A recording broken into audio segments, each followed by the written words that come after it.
Got it done. If you back them, you're celebrating.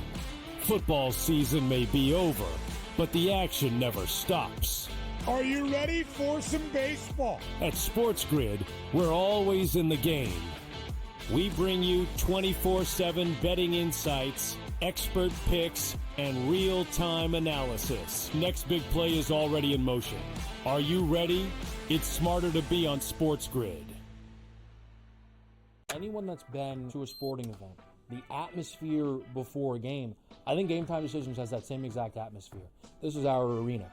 This is what we do. There is going to be an energy to GameTime Decisions that you will feel night in and night out. The excitement you get when you lock your bets in, when you're figuring out what you want to do, we can zone in on the biggest games each night. I want this to be the place that people come to before the games start so they feel as ready as possible to lock in their cards. We are going to hit every single one of those markets that you need to know about. We're going to go through every single thing, and I've got a great team behind me that's going to help me get the job done. There is not going to be a better place, I promise you, than GameTime Decisions to get that new information, react to it, and be able to then bet accordingly. We will have everything at our disposal, and we will use that to our advantage.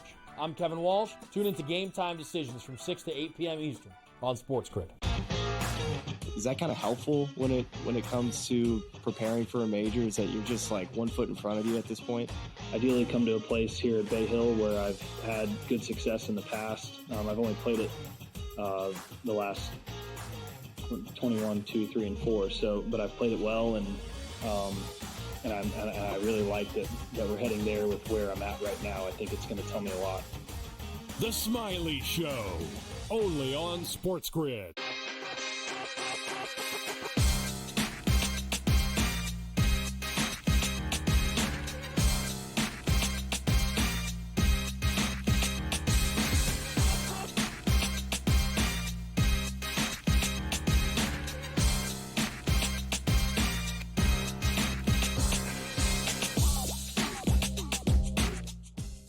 And welcome in. A very happy Friday to you. It is Game Time Decisions here on the SportsGrid Network. I'm Joe Raineri, and welcome to this final Friday and final day of February now, the 28th, as we get ready for something that is known as Madness. That's right, March Madness will be here in a couple of weeks, and we do have a bit of the calm before the certainly Saturday storm that's going to show us 23 games tonight and over 130 tomorrow here. And we've got a good number of different conferences that are being represented here tonight. We got a couple of Ivy League games underway already. Yale continuing their dominant ways, although they are trailing big time against Dartmouth right now. You've got Brown also trying to upend Harvard. We've got Big Ten action coming up a little bit later tonight. The Mountain West will be the late night degenerate special there as UNLV will host Nevada. You've got MAC basketball, Sun Belt, Atlantic 10, and the MAC.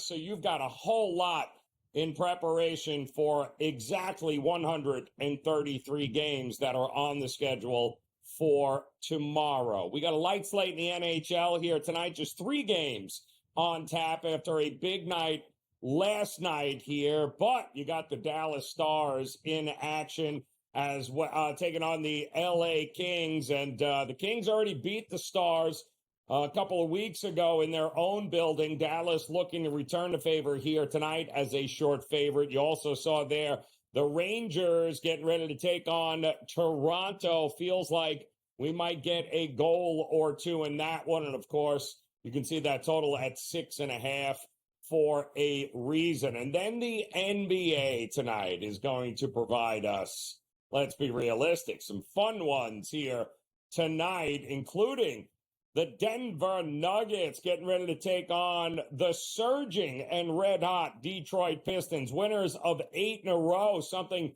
they have not done in 17 years. They have not won 8 games in a very, very long time. They're looking to make it 9 tonight. They are home. The Nuggets coming off of a miserable performance last night in a game against the Milwaukee Bucks in which they wilted down the stretch, and Milwaukee ended up handling their business. Now Denver has to go from Milwaukee to take on Detroit, and this will not be a Pistons team of years past. This is not a write-off for many teams like it has been for many, many years in the past. The Detroit Pistons are a real team. They're a playoff team, and they are not messing around. And the Nuggets, we'll see here, they are a slight, and I mean slight, favorite of just 1 point on the road at the Little Caesars Arena. That is going to kick it off at 7 o'clock. And if that wasn't enough, just as you're sitting comfortably in your seat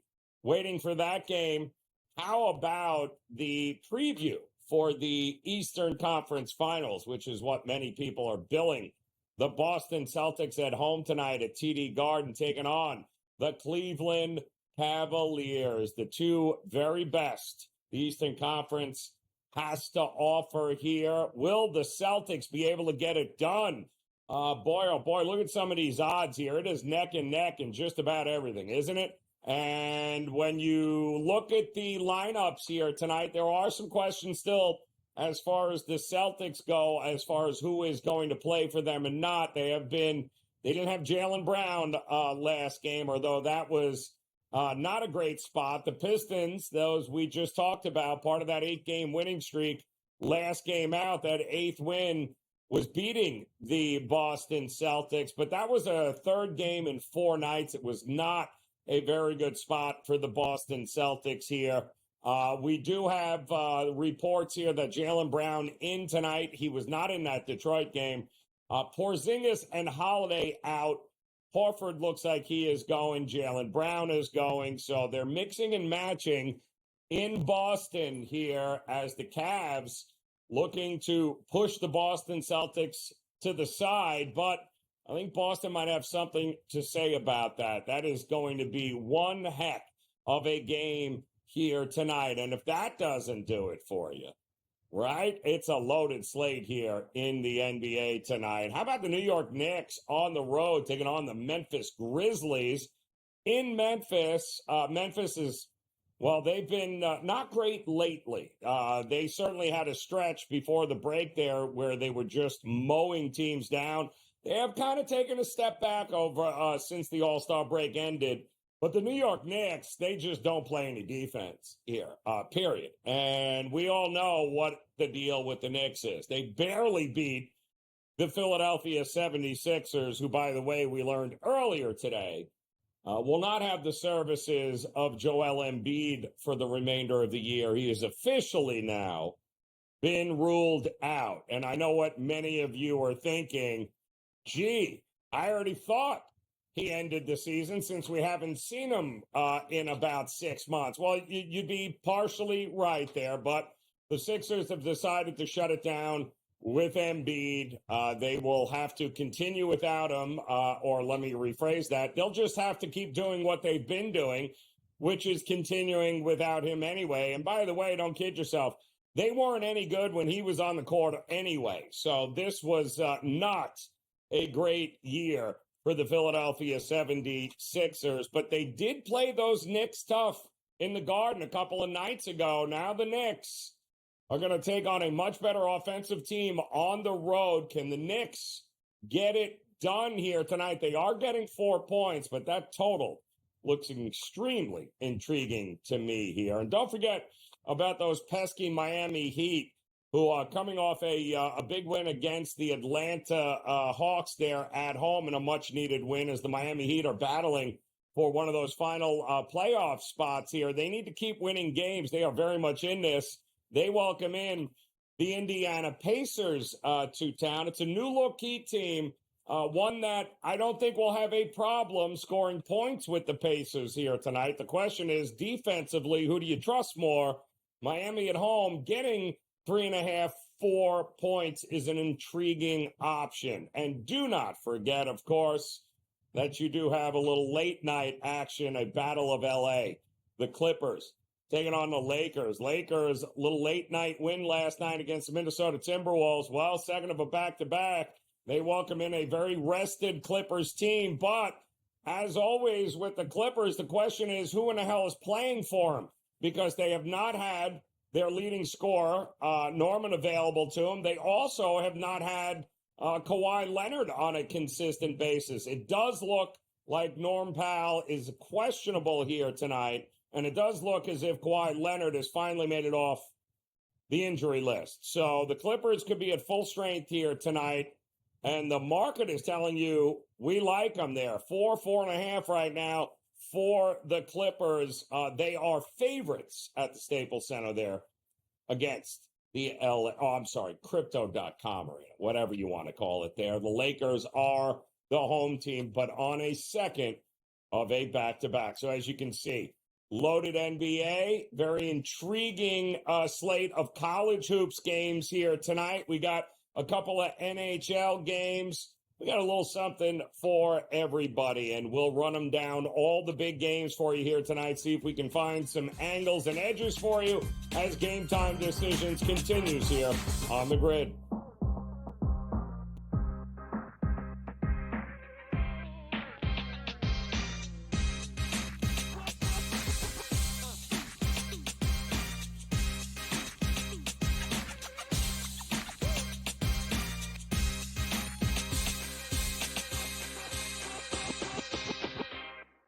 So my team didn't win this weekend, but I still did with this app that's taking over the game. Sports Millions Pick'em lets you make quick and easy predictions. Pick your favorite players, go higher or lower, and you can still win big even if your team loses. Plus, the multiplier is insane. With just a few picks, you can win big money. So get on it. They've got a welcome bonus to help you start off your winning streak.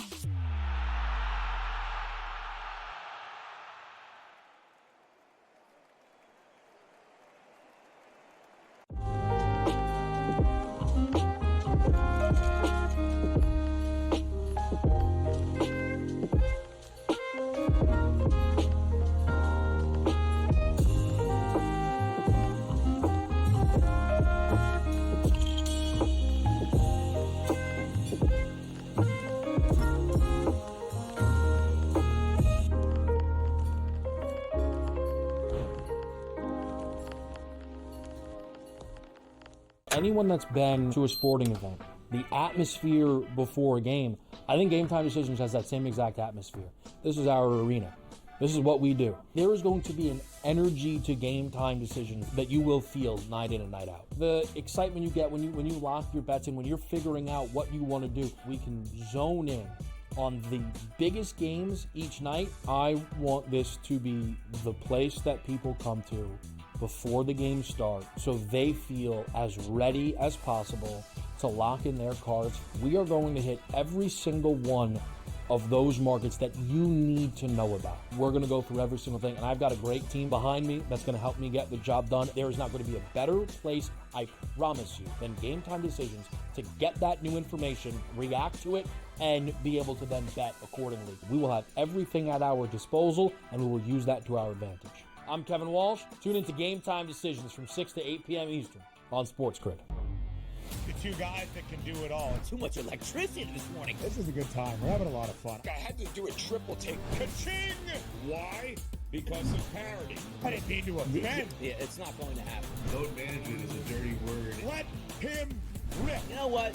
Circumstances provide the results. What? How do you do this once? Oh, Donnie, you got such a good show there. A network that is booming.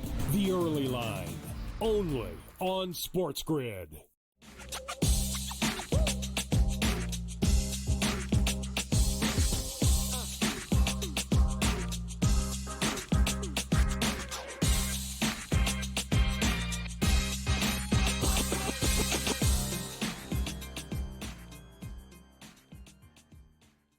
All right, welcome back in Game Time Decisions here on the final Friday, the final day of February 2025. The madness is almost upon us. It is, in fact, right around the corner as we welcome in March. And speaking of madness, nobody exemplifies more of it than our good friend, the coach, JY, James Young, in the house. And he knows what March is all about. It is craziness here, Coach. And we got a couple the calm before the Saturday storm, right? 24 games here tonight. We do have some Mountain West games a little bit late night. We do have a Big Ten battle coming up.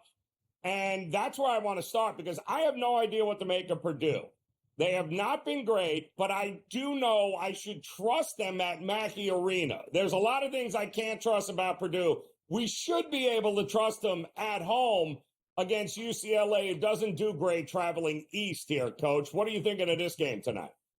Yeah, I think that's the issue, is them traveling east. If you look at the games they traveled east, right? They beat Indiana 72-68. But the game before that, you got to remember that they have travel partners, right, Joe? So they play 2 games when they come east, right? The first game of the last road trip that they had, they went and they lost 83-78 at Illinois, right? You go look at other games like that. So that's where you look at teams that travel east. And I don't think people really understand how big this is for college kids.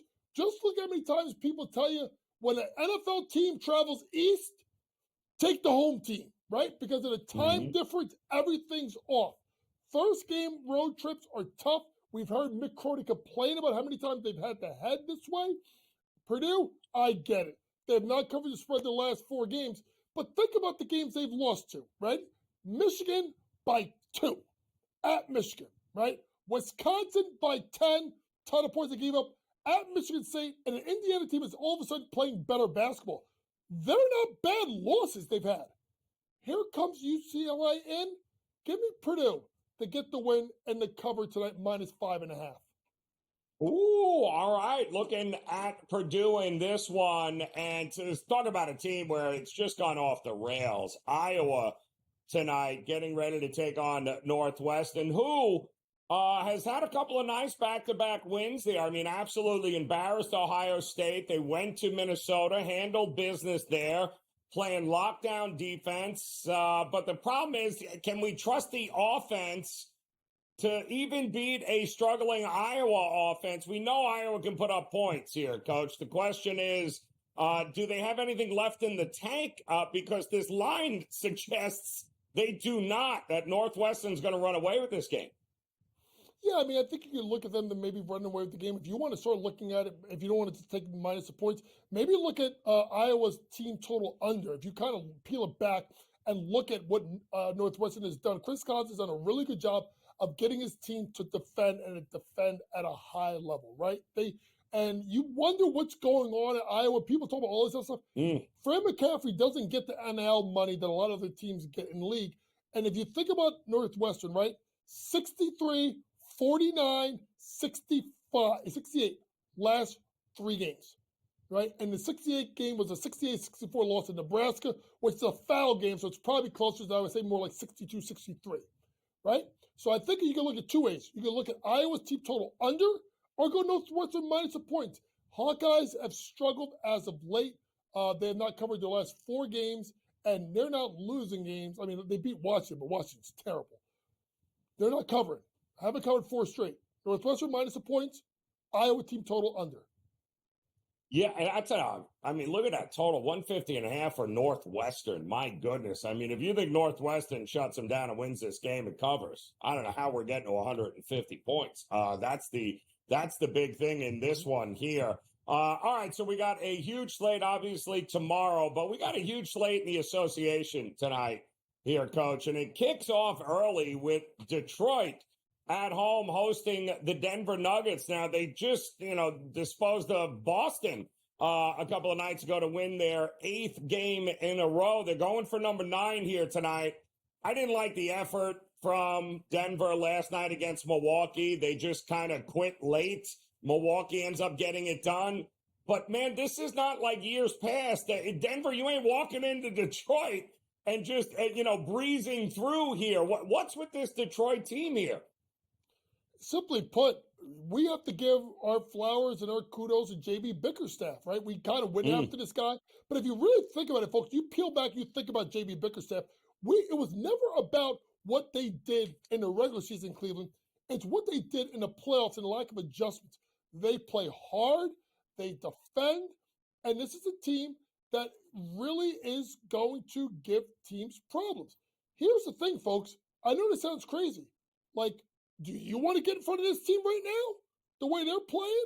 And Denver is just, they're just so damn flaky, right? If you really think about it, the lack of effort against Milwaukee, the terrible performance against the Lakers, right? They don't cover the 15-point spread versus Charlotte. Folks, I hate to say it, Detroit basketball on the money line. It's hard to believe we're at that point, but yes, we are. And then, of course, the game of the night, Coach. Celtics at home laying a small number against what could very well be the team they face in the Eastern Conference Finals, the Cavs. What gives here? I'm not saying Porzingis gone, Holiday gone. How you looking at this one? Well, hopefully Pat Foster is not listening to this. I can't. That's another team. I'm not getting in front of Cleveland right now. I mean, did you see what they did to Orlando? I mean, an Orlando team that shuts everybody down, and they hung up 122 points. So, to me, Boston, I know they're the class of the East. I think we need to start looking at the fact that Cleveland is damn good. I'm going to go with the Cavs. I actually think the Cavs steal the game and win outright. Ooh, on the road in TD Garden, you're looking to make people very unhappy, Coach, is what it sounds like I don't care. to I'm a me Knicks there. fan. I'm a Knicks fan. I don't care about them. But I do the Knicks win on the road? Yes. Oh, yes. How is yes. that? Oh, hell no. Yes. Hell no. Absolutely not. Coach, we love you. Game Time Decisions continues.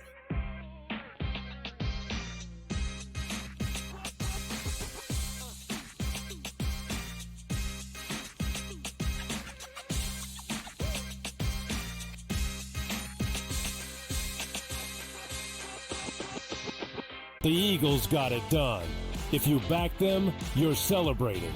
Football season may be over, but the action never stops. Are you ready for some baseball? At SportsGrid, we're always in the game. We bring you 24/7 betting insights, expert picks, and real-time analysis. Next big play is already in motion. Are you ready? It's smarter to be on SportsGrid.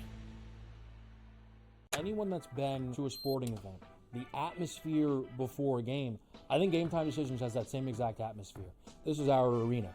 This is what we do. There is going to be an energy to Game Time Decisions that you will feel night in and night out. The excitement you get when you lock your bets in, when you're figuring out what you want to do, we can zone in on the biggest games each night. I want this to be the place that people come to before the games start so they feel as ready as possible to lock in their cards. We are going to hit every single one of those markets that you need to know about. We're going to go through every single thing, and I've got a great team behind me that's going to help me get the job done. There is not going to be a better place, I promise you, than Game Time Decisions to get that new information, react to it, and be able to then bet accordingly. We will have everything at our disposal, and we will use that to our advantage.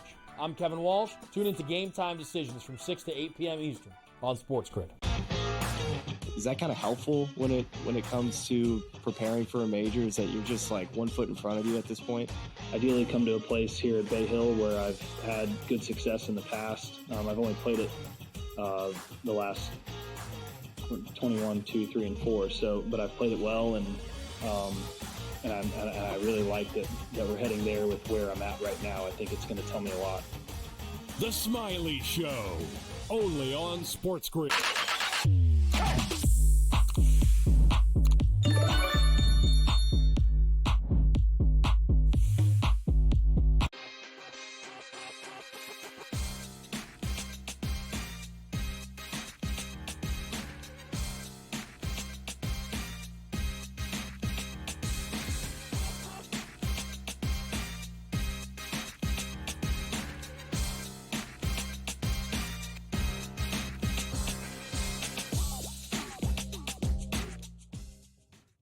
All right, welcome back in. Game Time Decisions here on the SportsGrid Network. I'm Joe Raineri. Appreciate you stopping by. We got a big night on the hardwood here tonight. College basketball, not to mention the NBA with a full slate. Now would be a good time to check in with our good friends Joe Madden and Tom Vecchio for a little Sports Millions Pick'em. What are you guys rolling with tonight?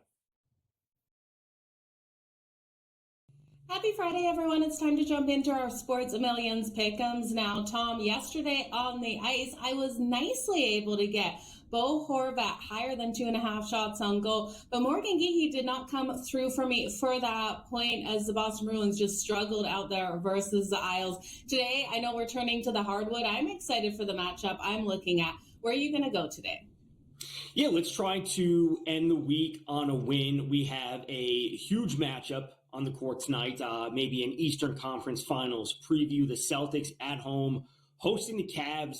Celtics coming off a loss to the Pistons. Granted, they weren't at full health, didn't have Jaylen Brown. So let's turn to Jaylen Brown immediately for the Celtics. Let's go to him higher than 5.5 rebounds. Over his last 10 games, he has at least 6 rebounds in 6 of those 10 games. And I see this as being a bit of a defensive battle back and forth. And everyone's going to have to do a bit more when it comes to rebounding, assisting the ball here and there. I'm not expecting a ton of points back and forth. So I'm going to start off with Jaylen Brown being a consistent rebounder in this matchup. And then the other side, Donovan Mitchell lower than 3.5 made threes. And I know the points can be there for Donovan Mitchell early and often. He could fully get to 30 points in this game, 25, 30 points, whatever it might be. I just don't expect it to be from threes. We still see the Celtics as allowing the 3rd fewest three-pointers per game. They're a solid defense.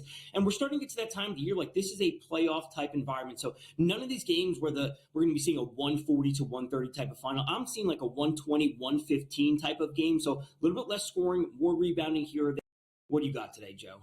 Okay, I like where you're going with yours. I'm going to look at the matchup here between the New York Knicks and the Memphis Grizzlies. Now, last time these teams matched up, the Knicks dominated both ends of the court, and I do think they can come out strong in this one. It's going to come down to Jalen Brunson and his ability to get those threes. The last time versus the Memphis Grizzlies, he was able to hit 66.7% from deep, and I'm expecting him to come out with that same strength on the court here tonight. So I'm going to look at Jalen Brunson higher than 2.5 made threes. He's been so strong at sinking them as of late. He went 3 of 5 from deep versus the 76ers, 4 of 9 from deep versus the Boston Celtics. So give me Jalen Brunson higher than 2.5 made threes. We know the Memphis Grizzlies play at a fast pace, so that's going to give lots of possession in Brunson's hands. Then on the other side for the Grizzlies here, Zach Edey, I want to look at his rebounds today too. I'm going to take him higher than the 7.5 rebounds. He's been coming out nice and strong, going higher than this number in 3 of his last 4.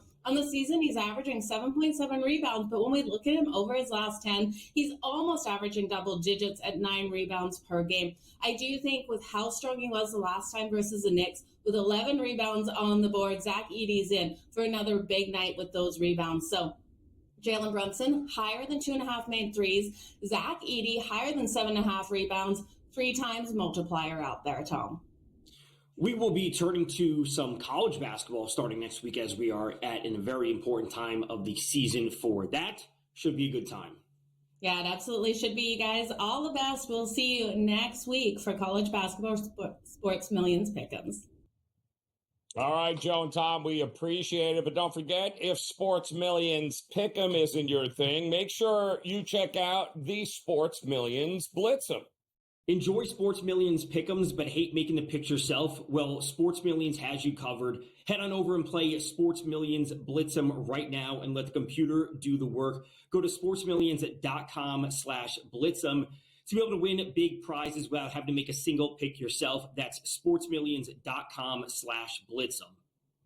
All right, we appreciate it as always, and get ready. We got much more still to come here. Just 3 games in the NHL tonight, but 3 actual pretty good games, starting off with the Toronto Maple Leafs and the New York Rangers. Joe Madden will stop in. We'll get her thoughts on this card. And then, of course, plenty of NBA games to get excited with starting at the top of the hour. So much more still to get to as Game Time Decisions continues here on the Grid.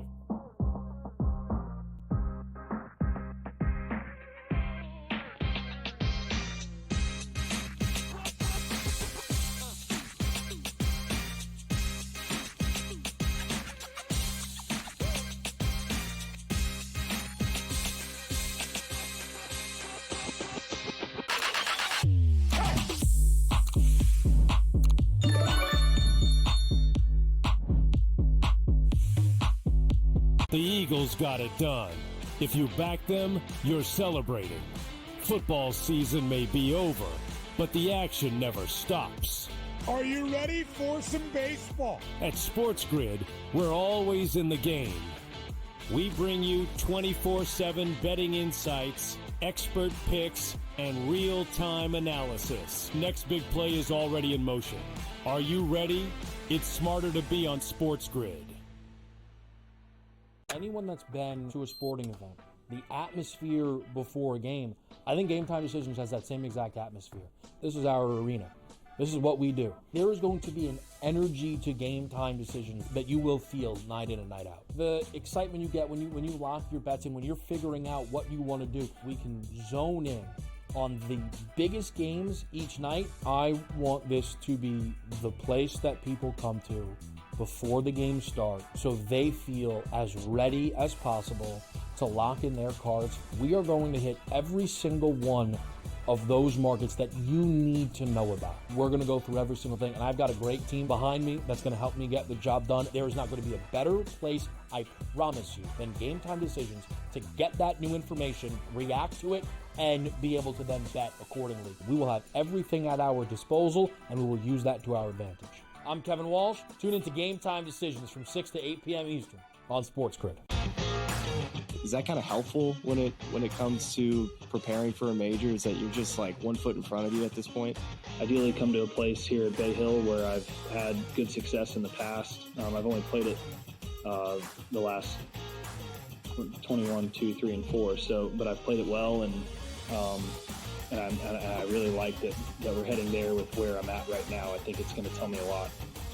The Smiley Show, only on SportsGrid.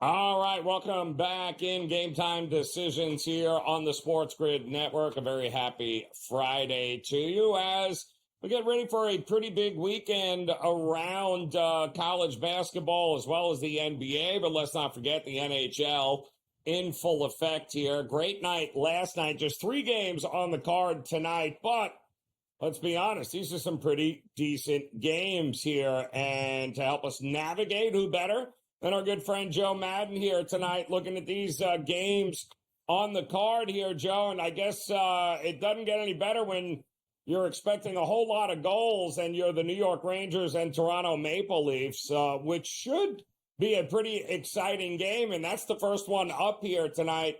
The first thought for me was goals, goals, and more goals. What were you thinking here in this one? Yeah, it absolutely has to be the first look here is just taking this one to the over, because you look at Igor Shesterkin out of the break, he just hasn't looked like himself. And while he's had some strong saves out there, I just don't expect him to be able to really limit the Toronto Maple Leafs. And the Leafs are playing kind of over what I expected them coming out of that break. They've been scoring those goals in bunches. They'll have Stolarz in net tonight, so you know the New York Rangers will be able to hit on him as well. But I really look at Austin Matthews here. The last time Austin Matthews faced up against the New York Rangers, he was able to put 4 points on the board, and I think he's going to come out nice and strong, which leads me to believe the Toronto Maple Leafs, as long as he shows up in this one, should be able to get the win. There's so many question marks around who's going to hit the ice tonight for the New York Rangers. We know Adam Fox for sure will not be hitting that ice, which is a huge key defensively for this team. But also we're looking at JT Miller and Chris Kreider, unknown if they're going to hit the ice. And if they don't, then I still think this one can go to that over. We know Chris Kreider has been strong at getting those goals as well as JT Miller. JT Miller rolling in here with 44 points on the season. But still, I do think we're going to see those goals coming in. Now, if you look at Austin Matthews for 2+ points tonight, it's straight money, Joe. 2+ points for him is coming in at +190. Like I said, in that last matchup versus the Rangers in Madison Square Garden, that's where it was. He was able to put up 4 points on the board. And we look at him, he's 2 points away from 60. So what better than hitting that milestone of 60 points tonight, as well as getting us the +190 for those 2 points. Now, Tavares is 1 point away from 50. I do think he hits that milestone. Problem is it's way too juiced. It's minus 170 for the point. But look also at William Nylander. William Nylander 2 points away from 60. He's possible to play. So I have confirmation either way. One other player, though, for the Rangers, it's Panarin. Point number 60 tonight. I think it would come on the power play. If he gets it, that's coming in at plus a 220 because the Leafs kill isn't great at 79.9%. Yeah, no, we also, I guess JT Miller is still a game time decision they're saying, so we'll keep an eye on that for the Rangers. The 8 o'clock game tonight, Eastern time here, Joe, should be interesting too, right? The Kings taking on Dallas here. I believe the Kings beat Dallas last time in L.A. Dallas at home with a little revenge on their mind in this one. I believe they're a little rested in this spot also, so it's a short number for Dallas, which is red flags for me. What about you? It absolutely is. But when we start breaking down when Dallas last played at home, they haven't played at home since February 2nd, Joe. Ooh. It's February 28th here. This team, I know there was a break, but they just spent the last 3 games outside of the break on the road. So they haven't been here forever. And I do think that works against this team. The LA Kings also coming off a loss at home. It's going to be a sore spot for them. They should have been able to get the win in their last game out versus Vancouver. Vancouver pushed that one to overtime. I look at the goaltending here, and we've got strong goaltending on both sides with Darcy Kemper and Jake Ottinger. I do believe this one has every possibility of going to overtime. That overtime bet coming in right around plus 330 between these two teams. And at the end of the day, I know how strong we've seen the Dallas Stars at home. They're 27-1 straight up at home on the season.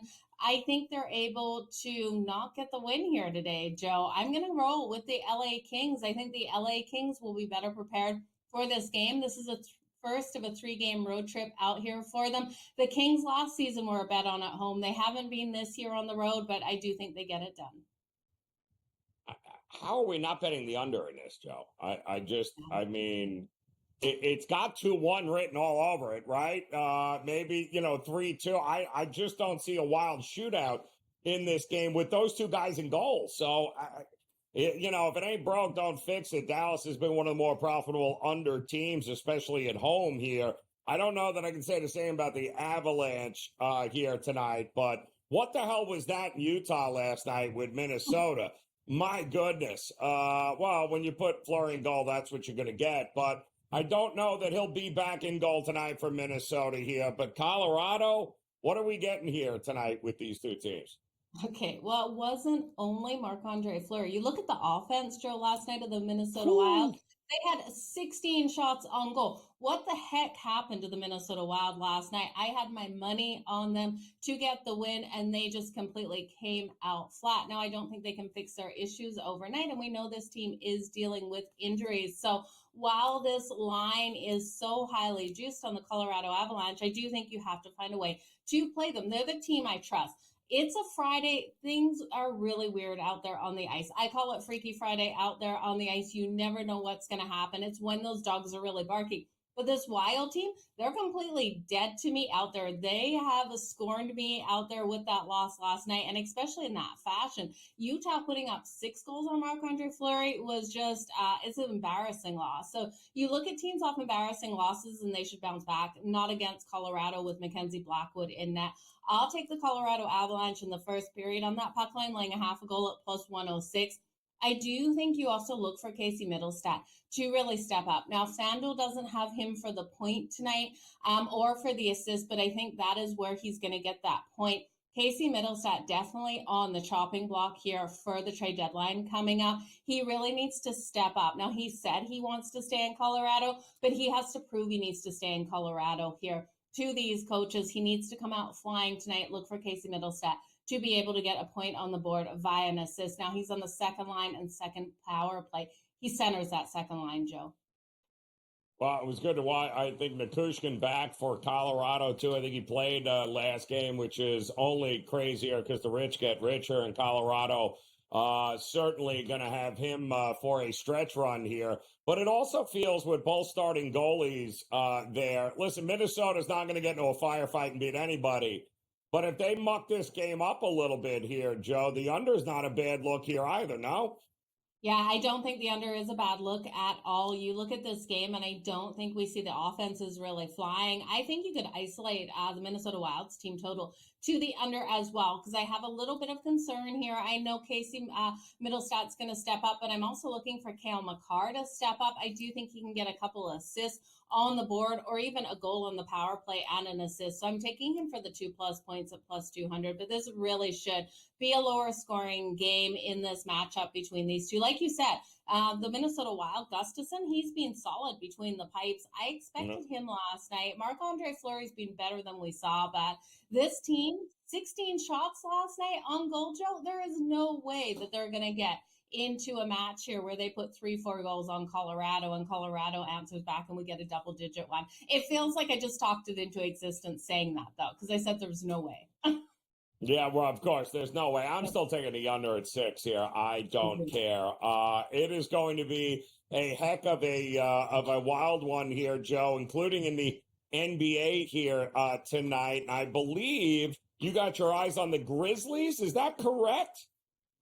Yeah, first half. I'm going to lay the first half, 2.5 with the Memphis Grizzlies out here. I do think they can come out nice and strong in this first half, but then I'm going to look at Jalen Brunson to go over his points and assists. Now, this number is high. This is a fast-paced game. We're going over the total. So, Jalen Brunson over 34 points and assists. Love that first half look, Joe. Appreciate it as always. Game Time Decisions continues here on the Grid.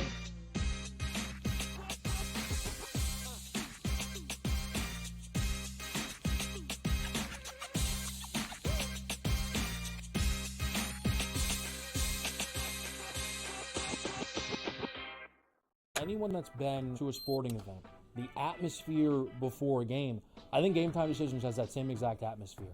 This is our arena.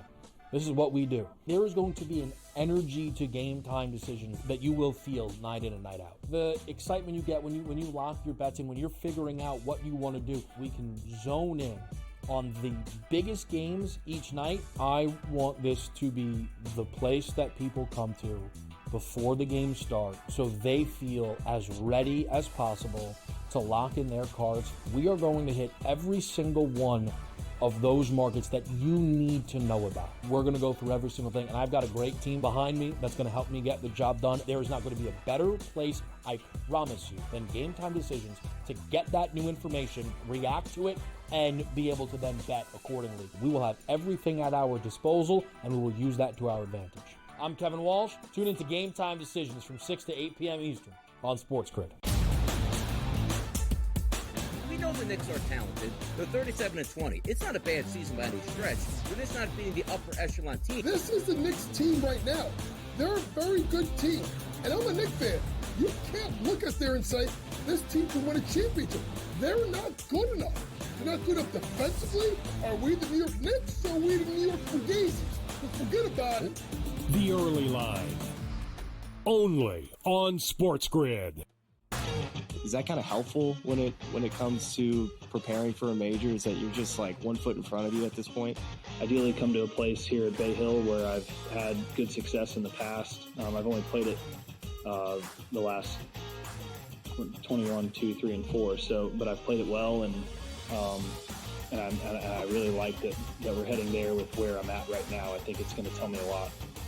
The Smiley Show, only on SportsGrid.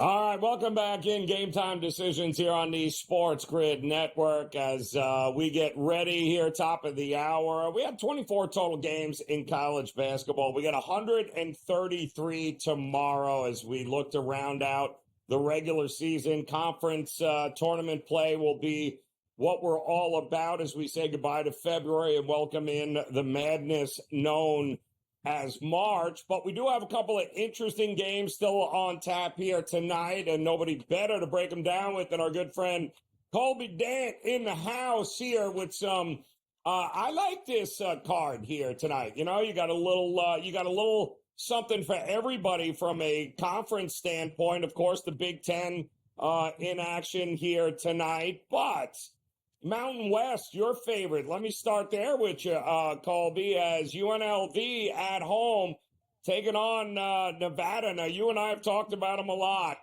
This has been one of the more disappointing seasons for Nevada here, but the big question is, how healthy is UNLV, and will they have their big man there on the court here tonight? How'd you approach this one?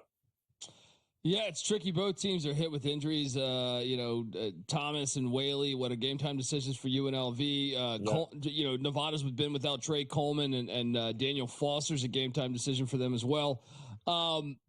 Nevada's been such a disappointment to me. Really both these teams are. Let's be honest. UNLV is probably going to, I would assume now it's tricky these days with hiring a football coach and a basketball coach within the same year with a pending gigantic payout to these players that will be happening over the next year.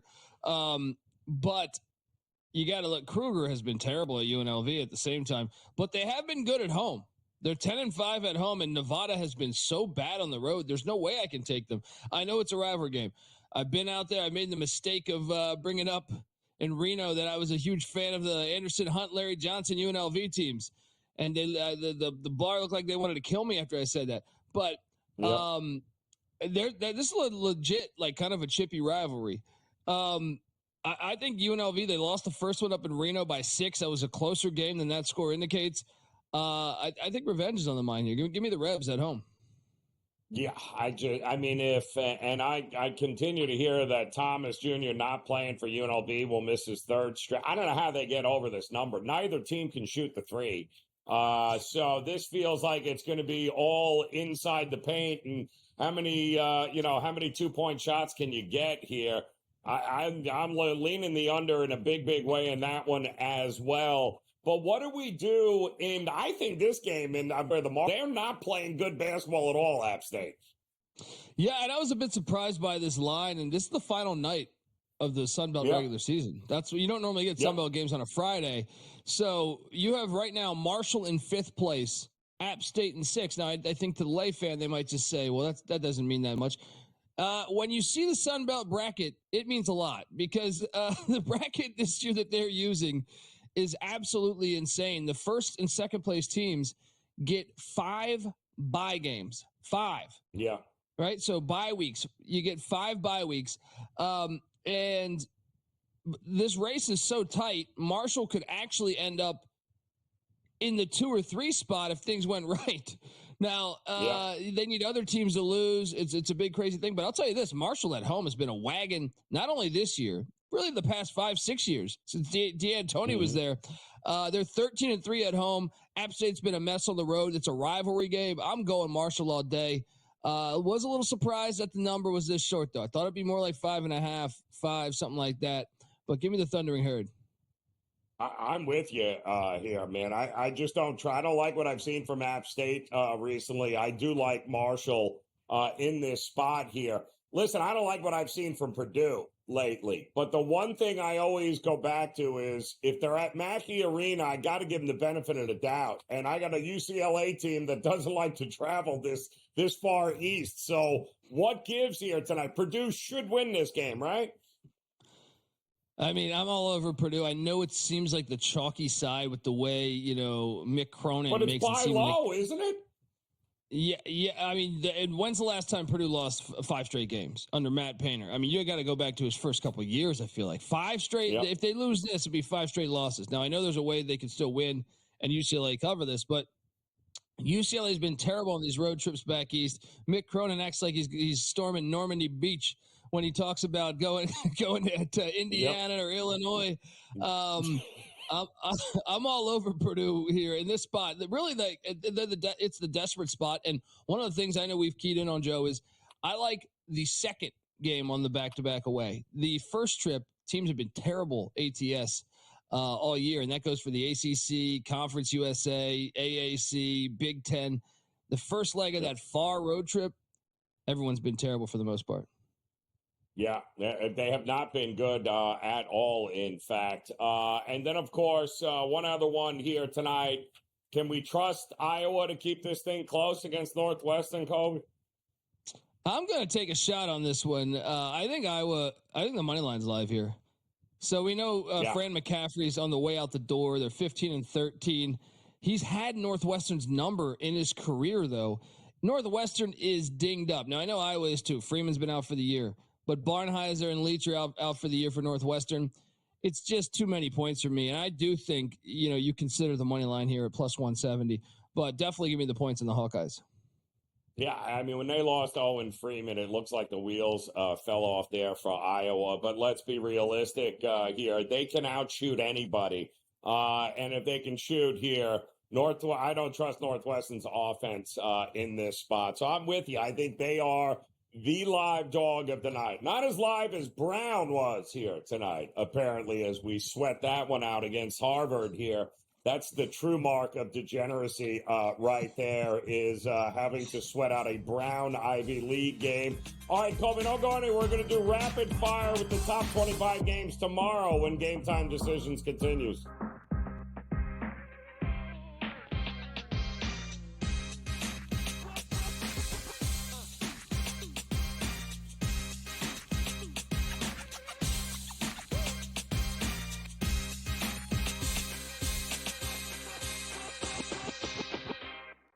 Anyone that's been to a sporting event, the atmosphere before a game, I think Game Time Decisions has that same exact atmosphere. This is our arena. This is what we do. There is going to be an energy to Game Time Decisions that you will feel night in and night out. The excitement you get when you lock your bets in, when you're figuring out what you want to do, we can zone in on the biggest games each night. I want this to be the place that people come to before the game starts, so they feel as ready as possible to lock in their cards. We are going to hit every single one of those markets that you need to know about. We're going to go through every single thing, and I've got a great team behind me that's going to help me get the job done. There is not going to be a better place, I promise you, than Game Time Decisions to get that new information, react to it, and be able to then bet accordingly. We will have everything at our disposal, and we will use that to our advantage. I'm Kevin Walsh. Tune into Game Time Decisions from 6 to 8 p.m. Eastern on SportsGrid. We know the Knicks are talented. They're 37-20. It's not a bad season by any stretch. They're just not being the upper echelon team. This is the Knicks team right now. They're a very good team. And I'm a Knicks fan. You can't look at there and say, this team can win a championship. They're not good enough. They're not good enough defensively. Are we the New York Knicks or are we the New York Fugazi? Forget about it. The Early Line. Only on SportsGrid. Is that kind of helpful when it comes to preparing for a major? Is that you're just like 1 foot in front of you at this point? Ideally come to a place here at Bay Hill where I've had good success in the past. I've only played it the last 21, 2, 3, and 4. But I've played it well, and I really like that we're heading there with where I'm at right now. I think it's going to tell me a lot. The Smiley Show, only on SportsGrid.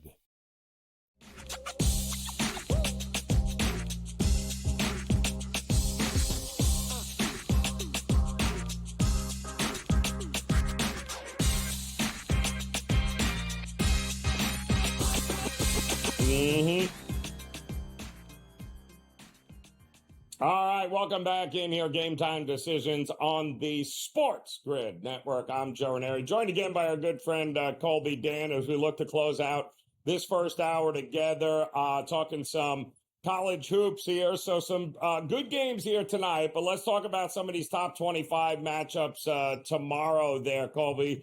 We'll get as many of these in as we can. Let's start, of course, with the number one team in the country, Auburn, getting ready to take on Kentucky at Rupp, 1 o'clock Eastern time tomorrow here. This is dangerous spot for Auburn. I mean, 5.5-point favorite at Rupp is never easy to run to the window with. Yeah, and I took Ole Miss the other day against Auburn, and boy, was I wrong. I think you got to take Kentucky here. Auburn's got some key games on deck. The Iron Bowl being the big one right around the corner. But you look at some of those road trips. At Texas, they win by 5. At South Carolina by 3. At Georgia by 2. Now, I know they opened it up, against Vandy there late.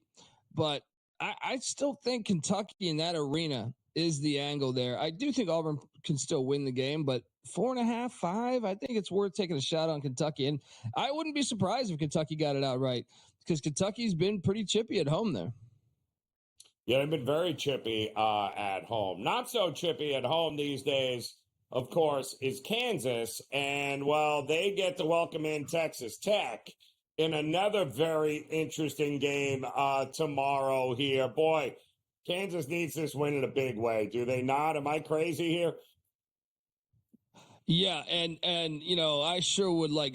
I know the FBI is in the middle of going through all these teams that are flagged for gambling. I think New Orleans was the most recent one, but what about the likes of Texas Tech just not giving us information? Like, hey, the last game I took Texas Tech to beat Houston, but had no had information that Chance McMillan was a game time decision. Had zero information that Darian Williams wasn't going to play. Kind of important news. Both are game time decisions for this game, and really, I can't get on Texas Tech without knowing if they're going to play. I do believe they're the better team than Kansas, but I tend to believe that they're not going to play, and I think the line reflects it a little bit there. I'm going to lay the number with Kansas, but I'll tell you this: monitor that thing. I might wait until 10, 15 minutes before that game tips to actually figure out who's playing in this thing. Yeah, well, you need to know before it's all said and done. You can't. You got to know exactly who's playing in there and who's not playing in there. So that is going to be extremely interesting, to say the least. How about Texas A&M and Florida? Another one. Florida coming off they just didn't play. I mean, in the first half, Georgia just never met a three they didn't make apparently in that first half. But they couldn't make another comeback. They're at home. A&M, buzz has got to be on. It can't be good in that locker room right now there, Colby. It can't be. Yeah, and it's a big number. And this is where I tend to like Buzz Williams. When he's getting 8 to 10 points, or anytime he's like a decent-sized dog, I do think he's very good at what he does in that regard. But, man, I've been so disappointed with A&M. It's hard for me to get on them. But I think it's the right side. I think Florida will win the game. But I think 8.5 is a little steep for the most experienced team in the SEC, who, by the way, has never, under Buzz Williams, they've never lost to Florida. So I'll take a shot on A&M and the points. They're kind of, and Florida looks like national championship good to me. But I just think A&M plays a brand of ball that's a little bit different than a lot of the SEC. But they've been terrible at defending the three this year. And if they don't fix that, Florida will win by 20. But I'm going to take A&M just with the slow pace and the way they can rebound to stay within that number. Florida probably gets the win, though. Iowa State can't lose again, can they? This time at home against Arizona. This is a smash play. This is the best one, right? Like out of the ones you mentioned, this is the one that they just had the court stormed against them. They've dropped a couple now, and you look at Arizona. First off, Arizona has never won in this building, and they haven't played in this building since the 80s. So I love the fact. If you don't know about Hilton Coliseum, this is a legit one of the best home court advantages. I love laying the 4.5 here. I think Arizona loses by double digits. Ooh, what about that your way? Oregon and USC in Oregon. Yeah, I'll take the Ducks. USC's all over the place, man. Just lost to Ohio State at home, and Musselman, he hasn't been taking his shirt off much this season because they've been terrible all year, man. Kind of off and on, but give me the Ducks. Altman's always better towards March. I agree. Give Musselman a couple of recruiting classes. He'll be fine. Colby, enjoy it, brother. We got another hour. Game Time Decisions next.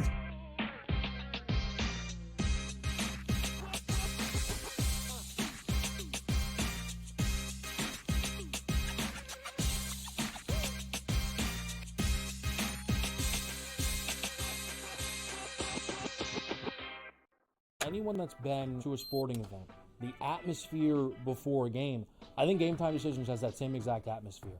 This is our arena.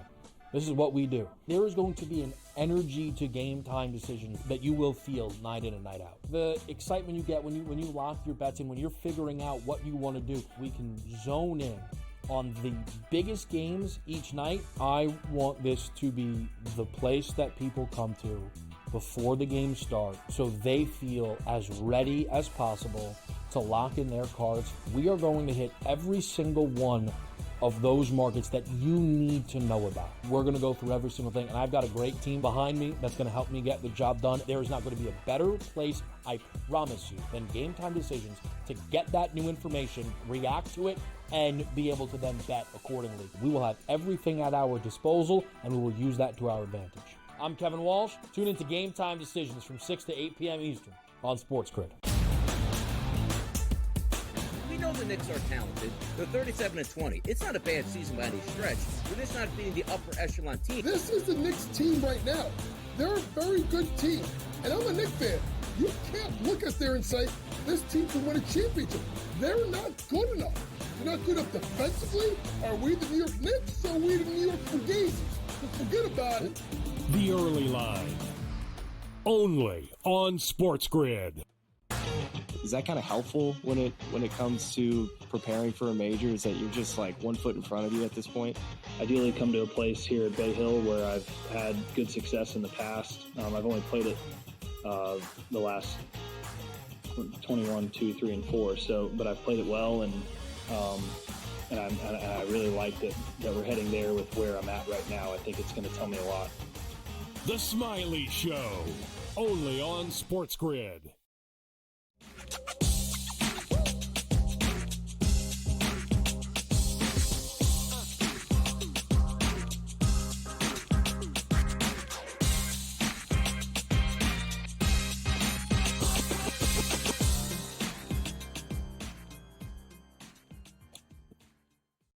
All right, welcome back in, off and running hour number 2 here on Game Time Decisions on the SportsGrid Network. A very happy Friday to you as we say goodbye to February and we welcome in the madness that is March because it will be here as the final couple of weeks of the regular season, conference tournaments, and then, of course, the tournament. March Madness will be here, not to mention the final stretch run here in the NHL and NBA, as the playoffs will also be just around the corner. So a little something for everybody over these next couple of weeks. And don't get me started. Yes, Major League Baseball spring training underway. Opening day also just about a month away. So a lot going on here, including some interesting spots here tonight. Let's welcome in our good friend Tom Vecchio. And, Tom, we got just 3 NHL games, some decent games, though, in the NHL tonight. Loaded slates in the NBA, but we got this Ranger and Maple Leaf game getting ready for the puck to drop. It feels like goals might be coming here tonight, but if there are, who are we betting on here tonight with these two teams? Yeah, let's jump right into it for the Leafs, and let's go to William Nylander, one of their best goal scorers. He's a proven 40 goal scorer. I will say he is plus 155, which I saw on DraftKings. They have a 50% boost, so you can jump him up to plus 233, which I think is just objectively a good price. Now, he hasn't scored in a couple games, since they returned from the Four Nations break. It's a great price for a proven goal scorer, so I like that. I also like the Leafs money line. The Rangers put their top defender, Adam Fox, on IR. They're just really banged up. They will, some of the players that were game time decisions, they will be playing tonight, but the Leafs are a solid team overall. And then turning to Colorado real quick, Val Nichushkin for them, over 2.5 shots on goal. He recently came back. He played on Wednesday. That was his first game since December 31st. If we look back to December, he had at least 2 shots on goal in 11 of the 13 games. He had 5 shots on Wednesday. So he gets this number. He's live for it every time he's on the ice. He plays on the second power play unit. A really good spot overall. I will also say tomorrow there's an outdoor game. We have Detroit visiting Columbus. They are playing at the University of Ohio. It's obviously going to be a big spectacle. That number was 5.5. It has moved up to 6 or 6.5. I'm on the over 5.5. It was juiced at minus 130 or so. I would absolutely play the 6. The 6.5 we can talk about tomorrow when we're doing in-game live at noon, but absolutely grab the 6.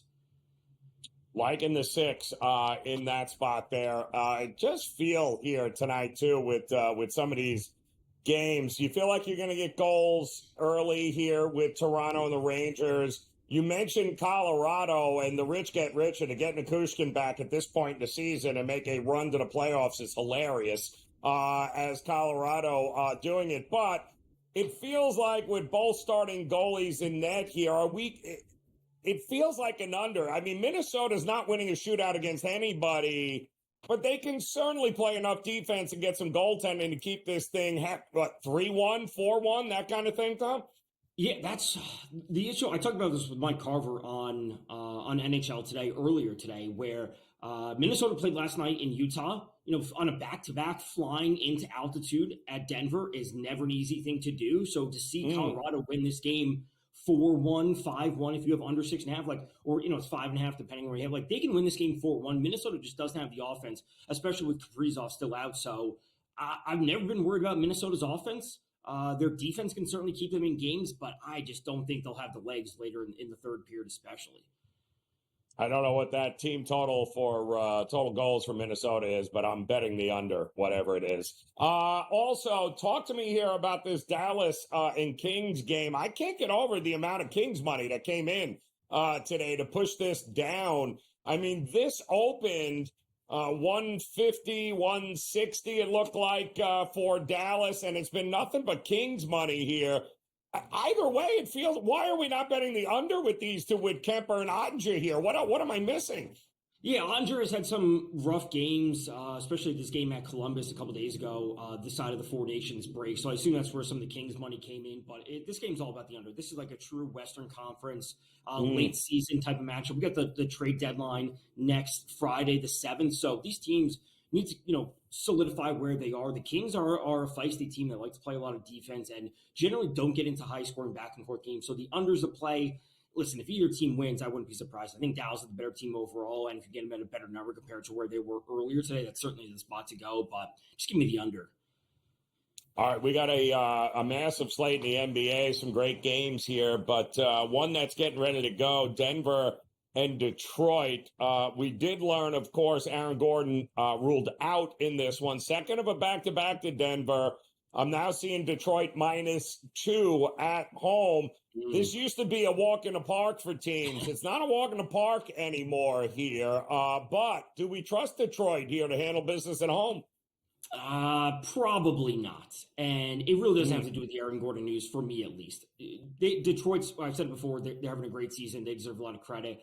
Like 8-game win streak or whatever, 7-8-game win streak, whatever it is at this point, that's going to run dry at a certain point. And getting the Denver at such a short number, I think, is the spot to go. So I would take Denver, and I am on the under already. There's just not going to be that many points, or there shouldn't be that many points tonight. I agree. And then, of course, you got the Cavs and the Celtics. Jaylen Brown in, Porzingis out, still no Holiday, but the rest of the cast of characters available at home. I don't think the Celtics are just going to go back-to-back loss. I mean, they got embarrassed in that Detroit game. It wasn't a great spot for them. But they might have just been looking a little bit ahead to this spot anyway here. What do you think we're going to get in this one tonight? Yeah, that's what I was feeling looking at this, Cavs. Again, Detroit, great season for them, but this is an important matchup for the Celtics. This is like an Eastern Conference preview that we could be having. So Jaylen Brown over 5.5 rebounds. I am feeling a late season game. I want to see a true playoff type environment. None of these scores that end 140 to 130. We don't want that time. We want a close game that's like the 117 to 112 kind of range, somewhere around there, a truly competitive game. And that means Jaylen Brown doing a little bit more on the boards, over 5.5 rebounds. He's had at least 6 rebounds in 6 out of his last 10 games. I like this spot for the Celtics to show that, they can have a rough loss, whatever it might be, against the Pistons the other night. And also, the Cavs, they're on a massive win streak. So I do like these massive win streak teams in the Eastern Conference, the Cavs and the Pistons, to both lose tonight. I think Jaylen Brown plays a big part, at least doing something other than scoring. Just I'm not expecting a whole lot of points overall. We did see Karl Anthony Towns has been ruled starting here tonight for the Knicks. That's good news. They're still getting 3.5 points on the road in Memphis. I don't love this matchup for the Knicks because they're not playing any defense, Tom. Not a good team to not play any defense against here. What do you think we get? This is an interesting spot. We did the Knicks-Celtics game last Sunday when the Knicks just don't win against good teams. Towns is in. You could take you said, the line is what it was. You have it at a better spot. I think the points is just where it goes. We're going to see scoring time. Whether who's in or who's out, the points will be there. We know that the Grizzlies like to run up the score. They could drop 130 on them, by themselves. They could basically push this game. I'm going to say do 75% of the work and push it over. And even if the Knicks aren't efficient on offense, they're still going to get to 110 points. And we're going to be at that number. So it's about the points tonight. I don't think the Knicks cover, but if the line movement, if you weren't on already, I wouldn't get in on it at this point. Yeah, there is, and real quick, you got a battle of L.A., Lakers, second of a back-to-back. You trust them? I don't. I don't trust them. Maybe the scoring comes early and often for the Clippers, and they will cover if we're not sure if LeBron's going to play, Luka, et cetera, et cetera. But I would still just look to the Clippers in the spot. They need to start picking up some better quality wins. I agree. Tom, we appreciate it. We'll see you tomorrow as Game Time Decisions continues here on the Grid.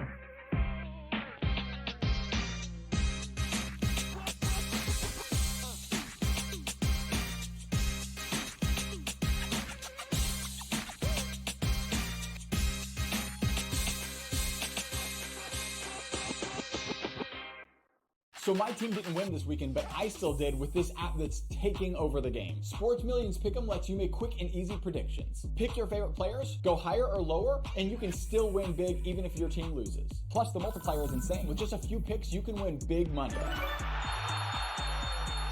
So get on it. They've got a welcome bonus to help you start off your winning streak.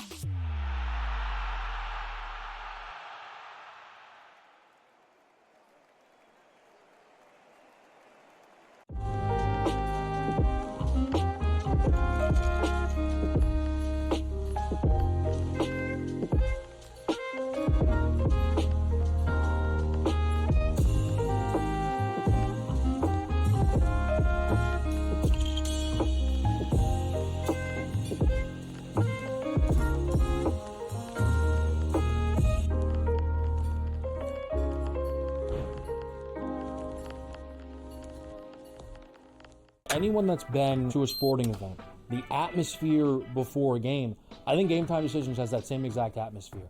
This is our arena. This is what we do. There is going to be an energy to Game Time Decisions that you will feel night in and night out. The excitement you get when you lock your bets in, when you're figuring out what you want to do, we can zone in on the biggest games each night. I want this to be the place that people come to before the game starts so they feel as ready as possible to lock in their cards. We are going to hit every single one of those markets that you need to know about. We're going to go through every single thing, and I've got a great team behind me that's going to help me get the job done. There is not going to be a better place, I promise you, than Game Time Decisions to get that new information, react to it, and be able to then bet accordingly. We will have everything at our disposal, and we will use that to our advantage. I'm Kevin Walsh. Tune into Game Time Decisions from 6 to 8 p.m. Eastern on SportsGrid. The two guys that can do it all. Too much electricity this morning. This is a good time. We're having a lot of fun. I had to do a triple take. Ka-ching! Why? Because of parity. I didn't mean to offend. Yeah, it's not going to happen. Load management is a dirty word. Let him rip. You know what?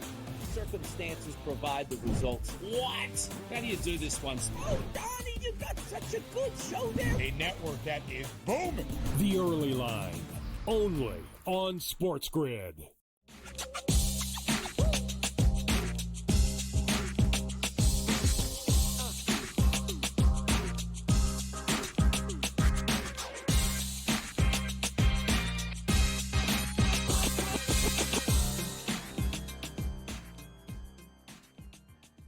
All right, welcome back in Game Time Decisions here on the Sports Grid Network. I'm Joe Raineri. As we wrap up the month of February together, we get ready for March, but not before we get some great action on the hardwood here tonight, both college and the NBA. And the good news is coming up top of next hour, you will have Scotty Wetzel and the in-game live crew who will have dibs on all of these games for you, including the Celtics and the Cavs, which, Scotty, is going to be the game of the night. We all know this. We know no Porzingis tonight, no Holiday, but Tatum back in the lineup along with Jaylen Brown and the rest of the cast of characters here. Horford also available tonight, but you and I were just talking off air. I keep seeing the total getting pushed up 233.5, 233. At what point do we start playing playoff style basketball and not this Olay stuff that we got from teams early on here? How did you approach this game? Yeah, I thought about the over just because they're two strong over teams, especially Cleveland, right? But then I looked at the scores, Joe. They played 3 times. Celtics have beat them twice. None of the games were like the 125, 120 thought that you would normally get with two teams that are strong over teams. So I think every single time they play, Cleveland was stretching their lead when Boston had a point to prove. And I think it's the same thing here. It's a big game, right? I mean, if the Celtics – listen, they're not going to catch Cleveland for the number 1 seed, right? It's the Cavaliers. But if you end up taking 3 out of 4 from Cleveland, it's kind of like reassuring the notion that, listen, no one's beaten Boston in a best of 7, no matter what the scores are. So I stayed away from the over-under. Listen, the Celtics won an NBA championship last year without Porzingis for the most part in the postseason. He missed most of the games. Yep. They can certainly beat Cleveland. You're getting them maybe 1.5 in some circles. I know it opened up. I saw 2.5. Then it went down to 2. Then I saw 1.5. But you want to give me the world champs at home in a statement type of game? And basically pick them odds, you wounded or not, give me the Boston Celtics tonight, Joe. I hope you're sitting down, Scotty, because I don't know if you heard. Embiid is calling it a year. Yeah, I know. I was blown away too. I was absolutely blown away by that. But in other good news, Anthony Edwards is suspended. That was always good to hear. After he gets tossed again last night. Now the Timberwolves have to go from L.A. to Utah to take on the Jazz tonight. And they're going to have to do it without, guess who?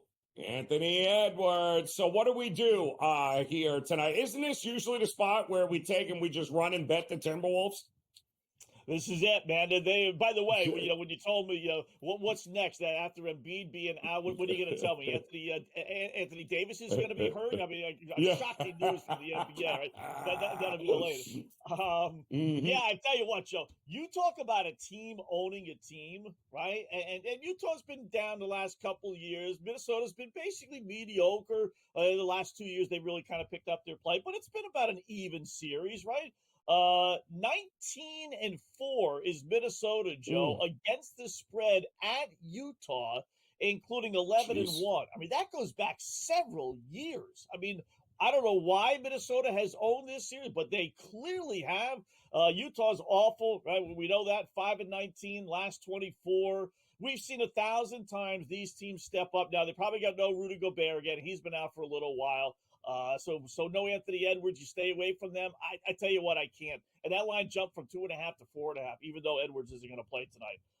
People see that trend. I'm going to take a fly. You went 19-4 on the road, not at home. 11-1, last 12, in fact. Give me Minnesota. I'll take my chances. They find a way to get a win.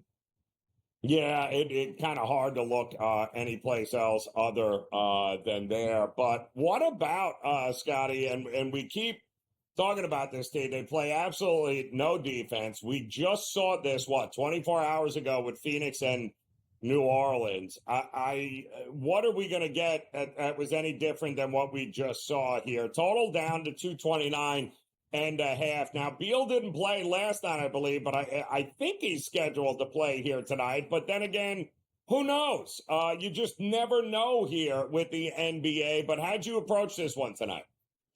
Yeah, it's funny because you and I did the show yesterday, and I said if Phoenix loses this game, that's it. I'm done, writing them off completely, right? And what do? They actually lose, right? So I'm going to go one more time, Joe. This is the last chance. If the Phoenix Suns, after losing last night to arguably one of the worst teams in the NBA, just atrocious in the world, they don't know if they're coming or going, if they don't come out flying this first quarter, so I don't play first quarters or even half times very often, but give me the Phoenix Suns laying 2.5 first quarter after that embarrassing display last night. If they don't come out flying tonight, then it's just like, wow, you might as well just end the season. So a rare first quarter play for us tonight. I agree.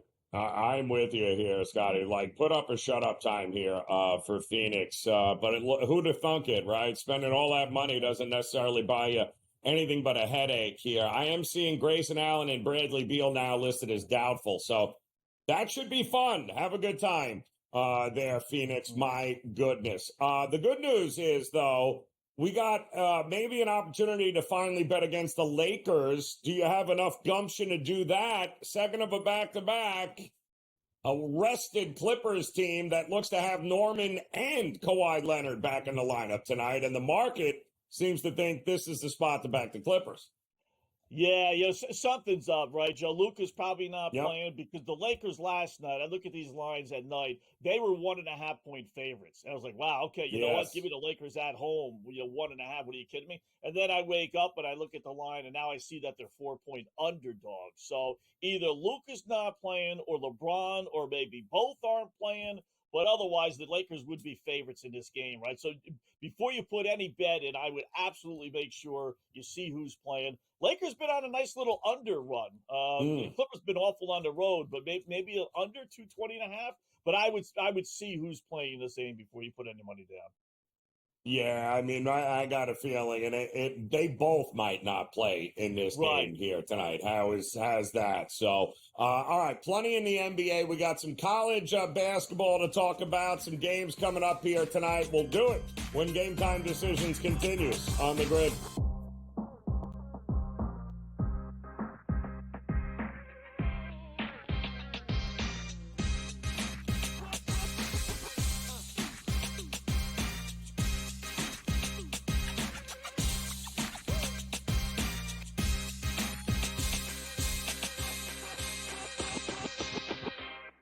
The Eagles got it done. If you back them, you're celebrating. Football season may be over, but the action never stops. Are you ready for some baseball? At SportsGrid, we're always in the game. We bring you 24/7 betting insights, expert picks, and real-time analysis. Next big play is already in motion.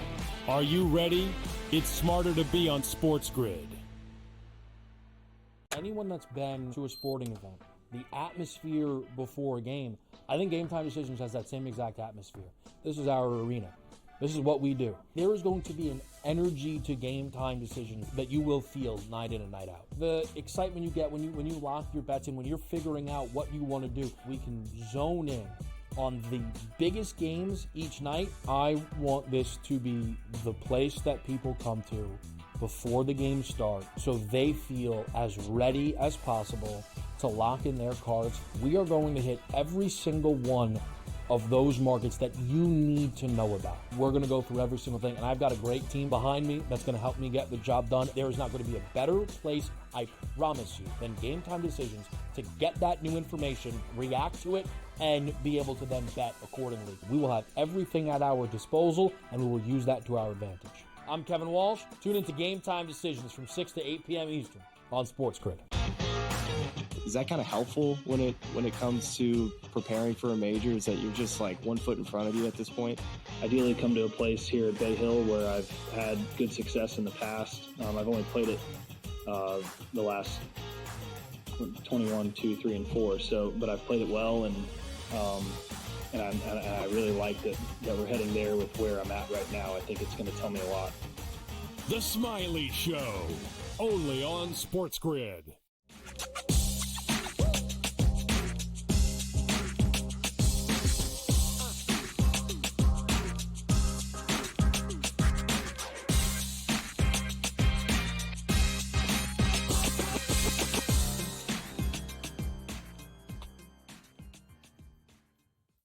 All right, welcome back in Game Time Decisions here on the SportsGrid Network. Joe Raineri alongside Scotty Wetzel. We'll pass the baton off to him coming up top of the hour for In-Game Live, as Scotty and the crew will have you covered with everything that's going on the hardwood here tonight. Couple games in the NHL, one of them underway right now with the Rangers and the Toronto Maple Leafs, hoping for some goals in that one. And sure enough, Toronto's already on the board, 1-0 in that game there. But we got plenty, Scotty, coming up in college basketball. We got 133 very important games tomorrow in college hoops. We had 24 here tonight.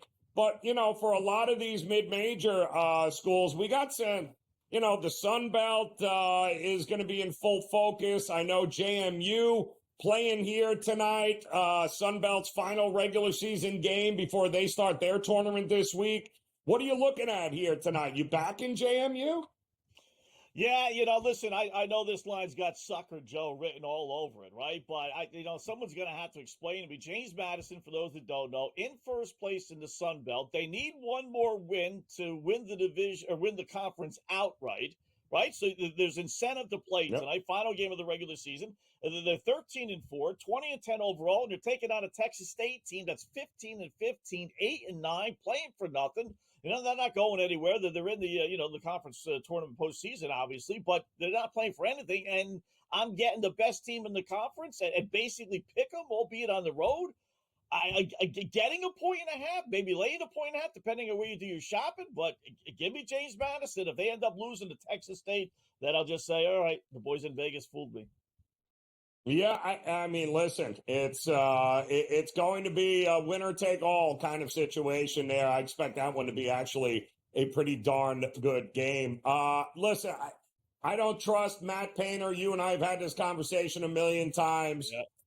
But the one thing you can trust is UCLA crying about flying east, and at the Mackey Arena, more times than not, I'll back Purdue at home. It's a tough place to play. They should win this game tonight, right, Scott? They should. I'm going to go with the under, but I do like them. If you told me I had to pick a side, that they would be the side.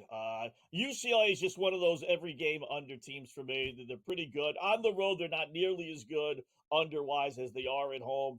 Purdue is actually a halfway decent over team, especially at home. So it does kind of trend-wise lead toward the unders. But overall, I like UCLA. I like the team. Love Mick Cronin. I don't know if you saw the press conference. I think it was earlier this week. He basically told the media that's been bitching about him, being too tough on his kids. He just basically just like, what, too bad. I don't care. Yeah. I can appreciate a guy like that. You know what? You can go ahead and cry all you want. I care about the kids, their future, not just what we're going to do next week. So, but point being, I'll go with the under just because I play UCLA unders, and they're not going to want Purdue to get up and down the court. And I've always said I think it's easier for a team to slow down a fast-paced team than it is a fast-paced team to speed up a slow-paced team.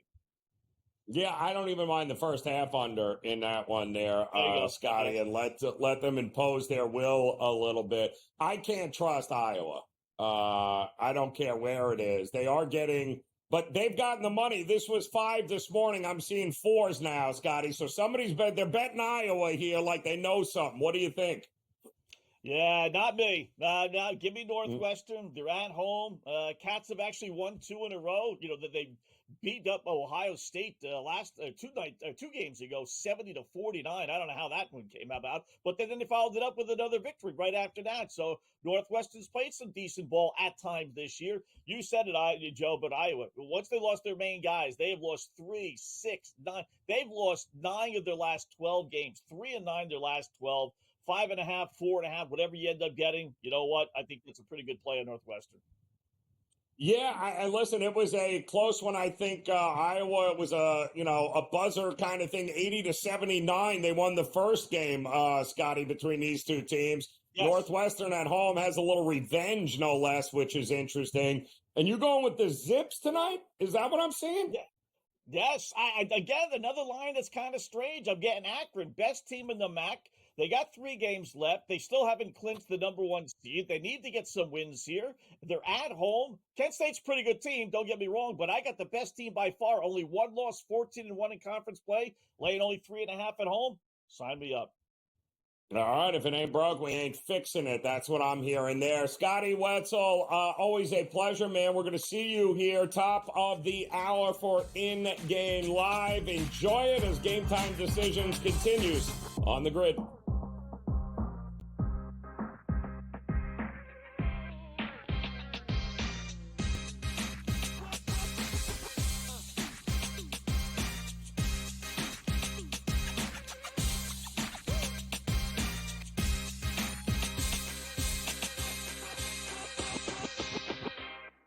The Eagles got it done. If you back them, you're celebrating. Football season may be over, but the action never stops.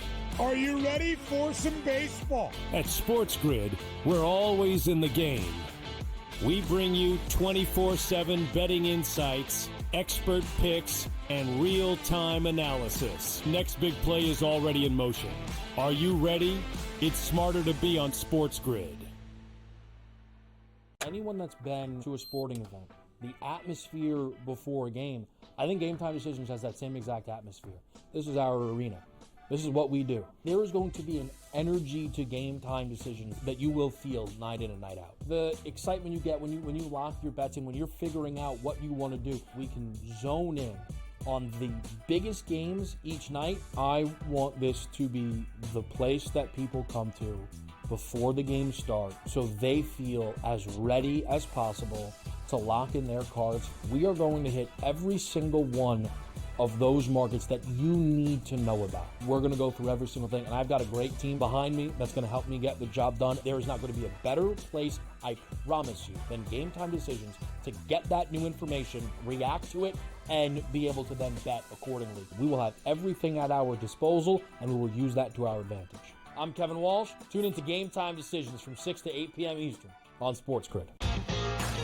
Is that kind of helpful when it comes to preparing for a major? Is that you're just like 1 foot in front of you at this point?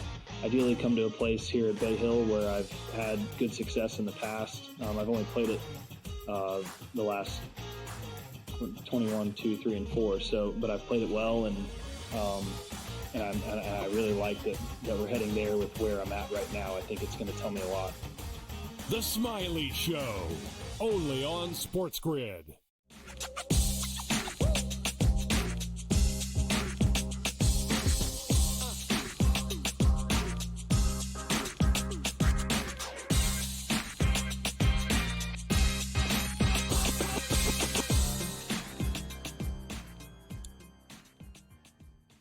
All right, welcome back in Game Time Decisions here on the Sports Grid Network. A very happy Friday here as we get ready to say goodbye to February. March will be here before we know it, and the countdown is on, not only to March Madness, but the very first major on the PGA Tour will be here before you know it at Augusta, Georgia. In the meantime, the Florida swing is underway. I know this.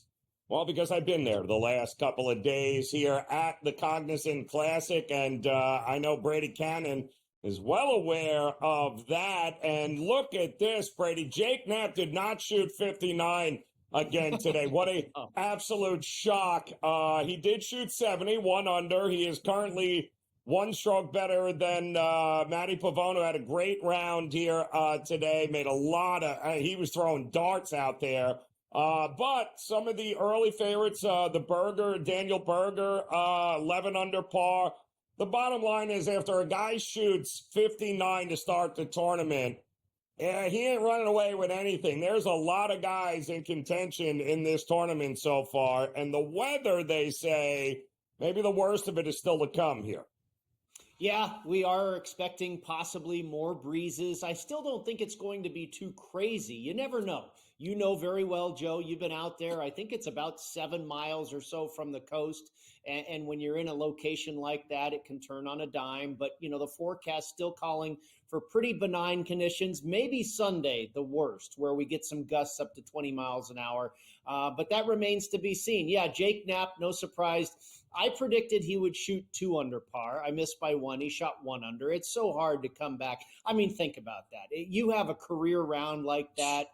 You're not going to go back to back. And it looked like the course got a little more difficult for just about everybody today. Yep. The old Honda Classic showed up for a minute here today. It wasn't quite as easy as it appeared it was on Thursday. But, I think Knapp is still in a good position, Joe. He's 13th in this field for strokes gained off the tee, 25th on approach, 16th in putting. He's 6th in driving accuracy. I mean, that's all really solid. Nothing jumps off the page as like really lousy or so good that you expect it to regress. He's just moving along quite nicely. He's doing very well, but now by coming back to the field a little bit, he's opened the door for a lot of guys. And I got to tell you, I could not have been more impressed. I got to follow him for a couple of holes. Ricky Fowler, very comfortable at this golf course. He's won here. I love what I'm seeing with the irons. He's got the flat stick working. Not a lot not to like with Ricky. And let's face it, him being in contention is a good thing for this tournament and for some eyeballs over this weekend. And he's probably still a pretty good number. And why not Ricky Fowler? Yeah, no, I'm 100% with you, Joe. He was absolutely a guy that I identified with in looking at this board after 2 rounds as who might be live. And I'm kicking myself a little bit because I thought long and hard about making him a play pre-tournament. And I ended up just holding off because his current form, I wasn't sold. But I also felt that, he arrives at this property. It's near and dear to his heart. He could flip a switch and all of a sudden start playing well. And sure enough, that has turned out to be true. He's 14-1 right now to win this thing going into the weekend. 4th in this field for strokes gained off the tee. That's really good. This is a difficult golf course off the tee. He's 20th on approach, 10th in driving accuracy, and 27th for putting. I kind of like his numbers even better than Jake Knapp, and he's kind of lurking there. Obviously, we're getting a better price. A guy that has had great experience at this track, probably knows it better than Jake Knapp certainly does. I don't think Ricky's a bad play at all at this point. And then, of course, you've got long-time champion. My goodness, I think this was at Mirasol last time Zach Johnson won. But Zach Johnson, all of a sudden now, 10 under par, back-to-back 66. And I'm kidding, but again, it's always good to get the old guys involved when you don't have a lot of the young guns on tour here. But it's good to have names like, Jordan Spieth kind of collapsed at the end here today, but, there are some very familiar names at the top of this leaderboard, which I think will serve us very well come this weekend, certainly at the price point that we're looking at right now. Maybe the most celebrated Ryder Cup captain of all time, Zach Johnson, right?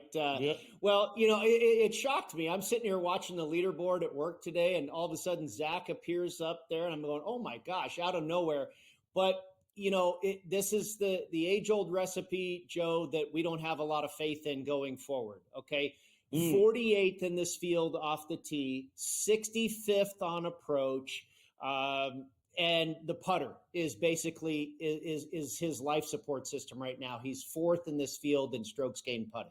So, again, 48th off the tee, 65th on approach, and he's making every putt he looks at. That is not likely to sustain. And I don't want to go down that road with Zach Johnson. I didn't even, when getting ready for this little spot to talk about this tournament, I just glanced right over him. I mean, he's headed towards Augusta because, of course, he's got a lifetime membership there. That'll end, maybe in the next 15 years or so. And pretty soon he's going to be headed for the Champions Tour. And maybe, I don't know. Apparently he's still got some game in the bag, but I don't expect this to last for Zach Johnson over the weekend. I thought for sure we were going to be looking after yesterday's scores, and it annoys me to no end how they wussified one of the top 5 most difficult courses on tour every year.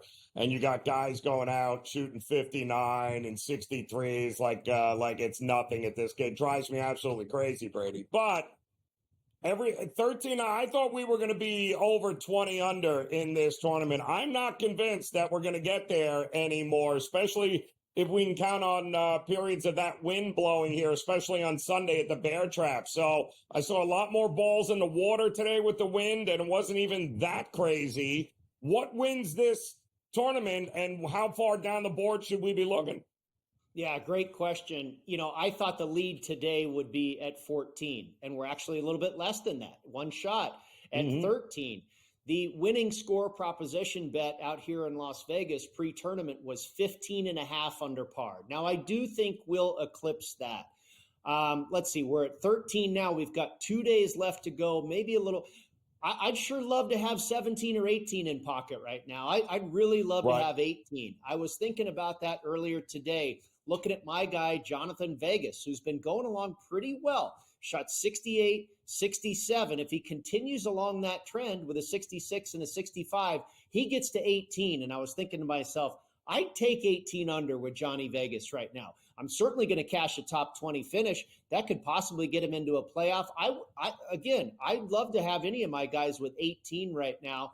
I think that's got a good shot to be your winning score here. And you alluded to it. It's amazing the last couple of years. Now we know one of these long par fours has been converted to a par five. So that's going to add some shots right there for sure. But, the average winning score of this tournament used to be single digits. Now the last 3 years, we're looking at 14, 17 last year, and I think we're going to get to 18 this year. That would be the score I would want. And as far as how deep down the board, I could see a 6 under possibly, but I'd be more comfortable as far as betting. I probably wouldn't want to go past 7 or 8. 6, a guy could go nuts, and we might get another number if the weather behaves and the guy gets out early or something. Maybe one of those guys at 6 can make a move. But as far as betting going forward, I'd be looking at the guys no lower than 7 and 8. Yeah, Johnny I'll Vegas, tell you the guys. Former the champ guys knows that course. Oh, he's played really well here. He's made the cut 9 out of 10 times. So Fowler. Michael Kim, I think, is in a really good position. Ben Griffin, Jake Knapp, and J.J. Spahn. I don't think Berger or Pavon are going to make it. Those are the big guys I'd be going against, Joe. Yeah, and, when you got guys like Sepp Straka at 8 under par hanging around, Keith Mitchell also knows his course very, very well. Absolutely. There is a lot of golf can left happen here. Woo, lot of golf left. Brady, we appreciate it. As always, Game Time Decisions continues on the grid.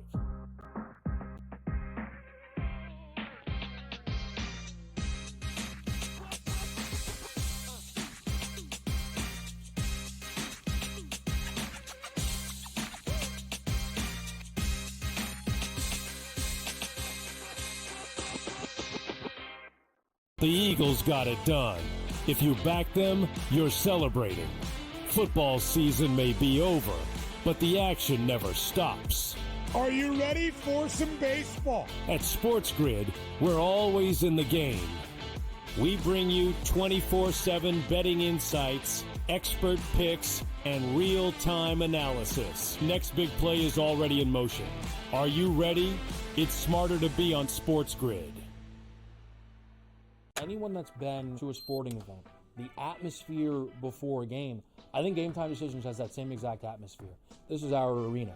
This is what we do. There is going to be an energy to GameTime Decisions that you will feel night in and night out. The excitement you get when you lock your bets in, when you're figuring out what you want to do, we can zone in on the biggest games each night. I want this to be the place that people come to before the game starts so they feel as ready as possible to lock in their cards. We are going to hit every single one of those markets that you need to know about. We're going to go through every single thing, and I've got a great team behind me that's going to help me get the job done. There is not going to be a better place, I promise you, than Game Time Decisions to get that new information, react to it, and be able to then bet accordingly. We will have everything at our disposal, and we will use that to our advantage. I'm Kevin Walsh. Tune into Game Time Decisions from 6 to 8 p.m. Eastern on SportsGrid. Is that kind of helpful when it comes to preparing for a major? Is that you're just like 1 foot in front of you at this point? Ideally come to a place here at Bay Hill where I've had good success in the past. I've only played it the last 21, 2, 3, and 4. But I've played it well, and I really like that we're heading there with where I'm at right now. I think it's going to tell me a lot. The Smiley Show, only on SportsGrid.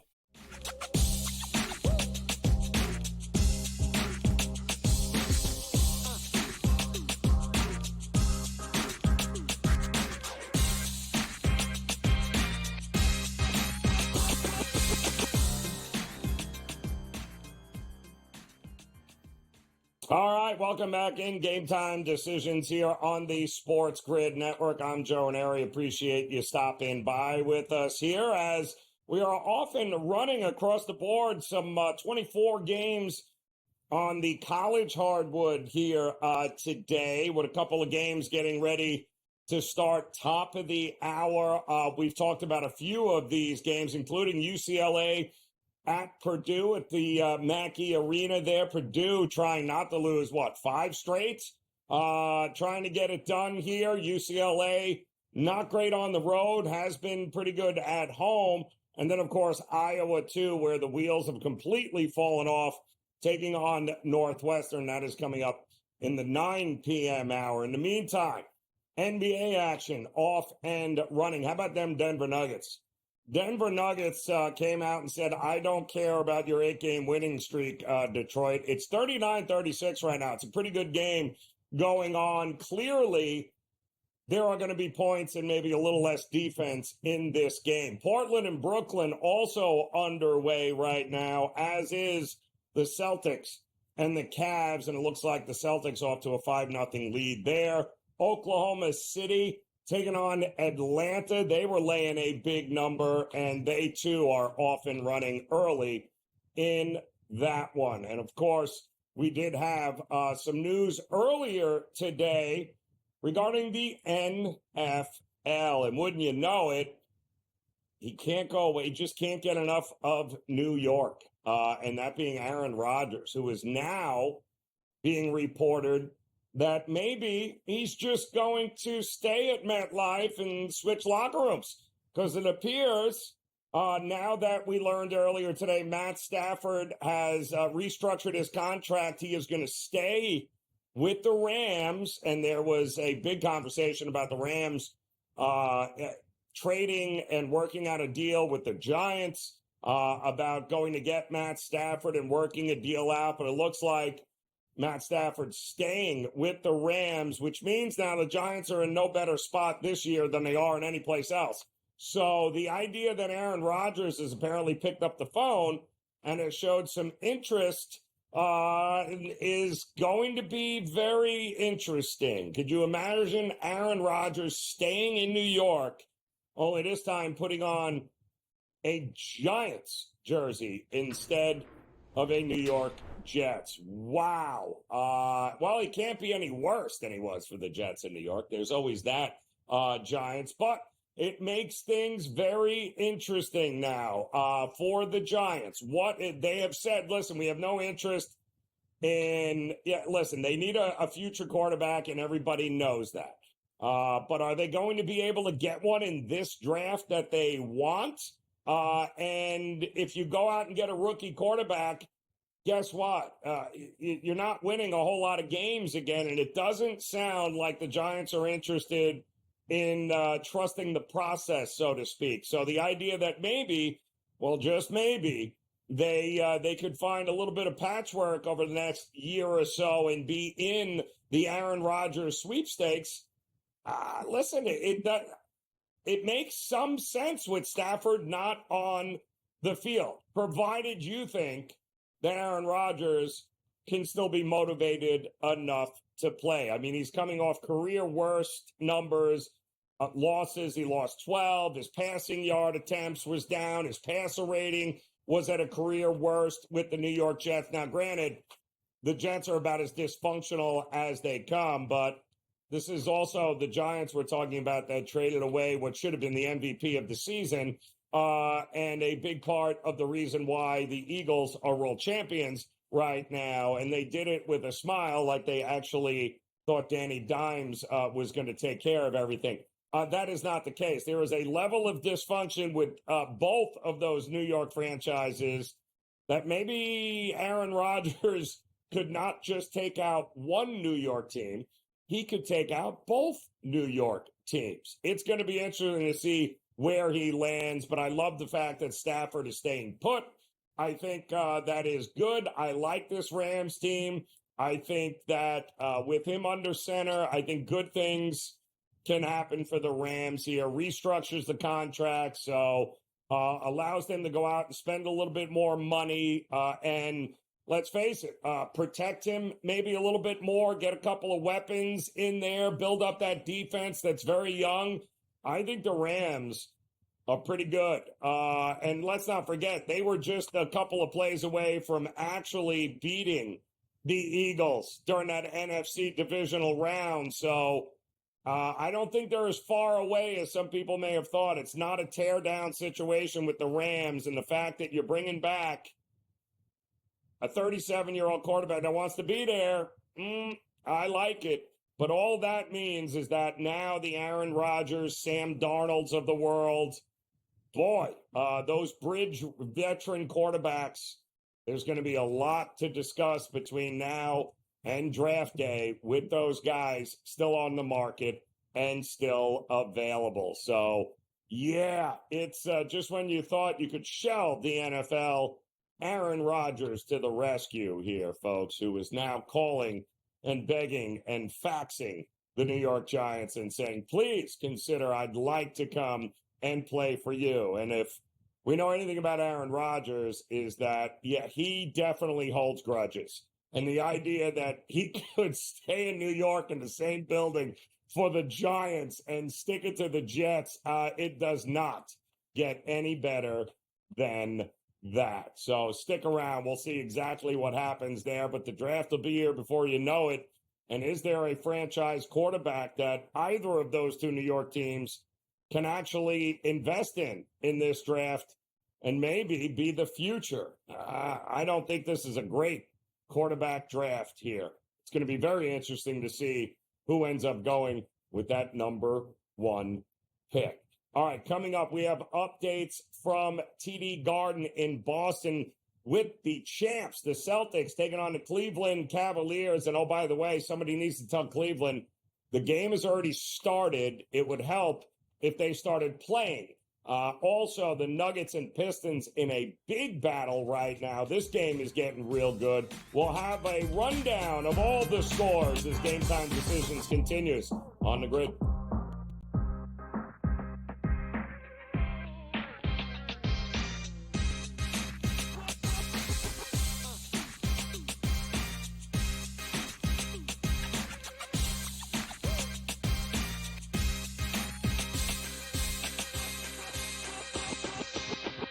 Looking for an edge in betting basketball? Injuries can make or break a game. Get insider knowledge from Dr. David Chow and the team of experts with Sick Picks at Sports Injury Central. We reveal hidden health-based advantages the sports books miss. Our doctors provide insights, and our algorithm tells you who to bet on. Spreads, props, totals, in-game bets, Sick Picks covers it all. Go to SickScore.com and sign up for Sick Picks and use the promo code SportsGrid for a free week today. Your gut says Miami is going to win, and you should take the over. Your gut also said your NFT selfies would only go up in value. They didn't. But your head is on SportsGrid and knows the QB is in concussion protocol. The backup has a 45 QBR listed zone coverage. The New York D has the most sacks in the league. So yeah, trust your head. It's smarter to be on SportsGrid. Anyone that's been to a sporting event, the atmosphere before a game, I think Game Time Decisions has that same exact atmosphere. This is our arena. This is what we do. There is going to be an energy to Game Time Decisions that you will feel night in and night out. The excitement you get when you lock your bets in, when you're figuring out what you want to do, we can zone in on the biggest games each night. I want this to be the place that people come to before the games start so they feel as ready as possible to lock in their cards. We are going to hit every single one of those markets that you need to know about. We're going to go through every single thing, and I've got a great team behind me that's going to help me get the job done. There is not going to be a better place, I promise you, than Game Time Decisions to get that new information, react to it, and be able to then bet accordingly. We will have everything at our disposal, and we will use that to our advantage. I'm Kevin Walsh. Tune into Game Time Decisions from 6 to 8 p.m. Eastern on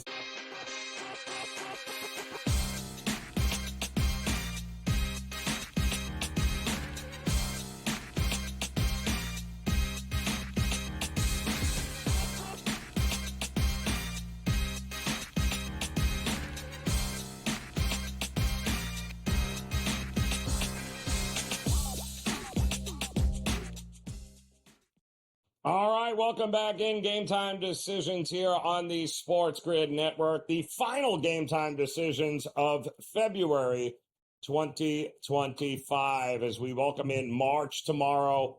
and the madness will soon be upon us. 133 college basketball games tomorrow on tap with a ton on the line for top 25 teams, and you won't have to wait too long to get it going, as Kentucky at home will be taking on number 1 Auburn, and they'll be getting 5.5 points currently right now. A big battle in the SEC. Florida also off a loss against Georgia at home, taking on a very wounded and dangerous Texas A&M team that has now lost 3 games in a row, including a couple at home. So now they've got to go to Gainesville and take on a pretty ticked-off Florida team. We got a lot of great action tomorrow. The Big East, Creighton and Xavier are going to be getting ready to do battle.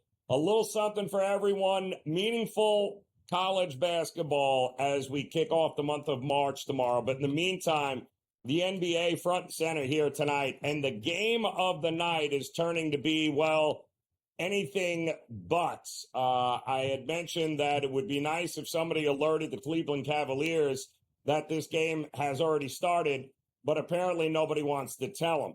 25-3, the Celtics have boat raced the Cleveland Cavaliers, who just took a timeout and looked like a deer caught in the headlights, if we're being honest here. 25-3, 7 minutes to go in the first quarter. And boy, the Cavs have just gotten absolutely smoked. But the good thing about the NBA, it's a game of runs. The Cavs are far from it. In-game number, if I was a betting man and I was to look at the in-game number right now, I would say you could probably get the Cavs getting 11.5 points. Not a bad look right now for the Cleveland Cavaliers. Also, you have got the Denver Nuggets in a battle with Detroit, 49-46. That game is now a pick 'em. 250.5 is that in-game total there. I would say that defense probably not happening a lot in this game with the Nuggets and the Pistons. So good opportunity to jump in there if you liked on the over. We're getting ready, of course, for the New York Knicks taking on the Memphis Grizzlies. That game coming up here in just a couple of minutes. They'll have the tip in Memphis. Good news for the Knicks.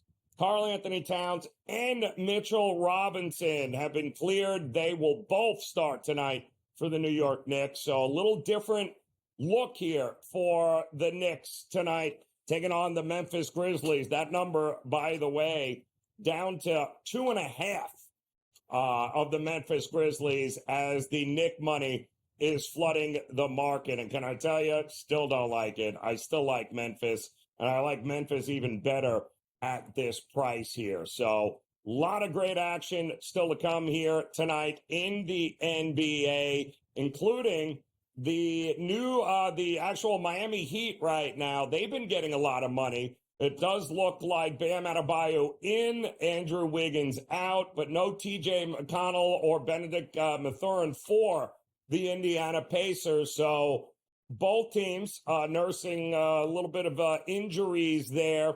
And Miami, much more desperate in this spot than Indiana.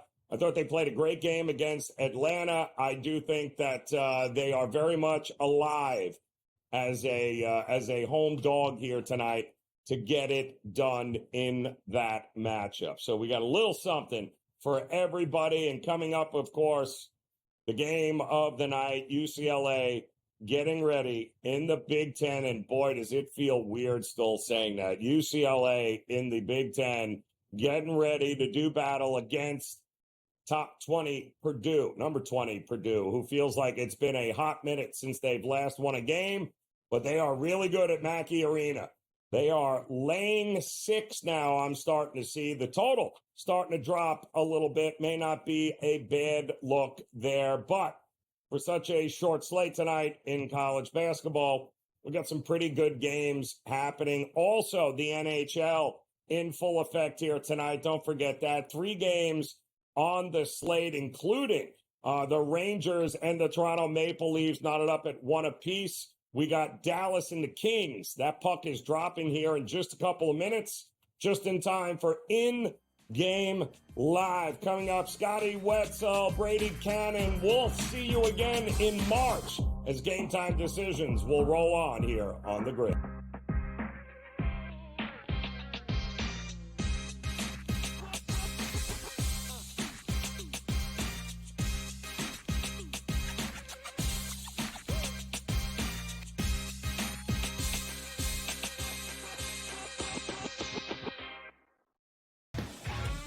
You have Duke the 1, Houston the 2. They're the two best defensive teams in the country.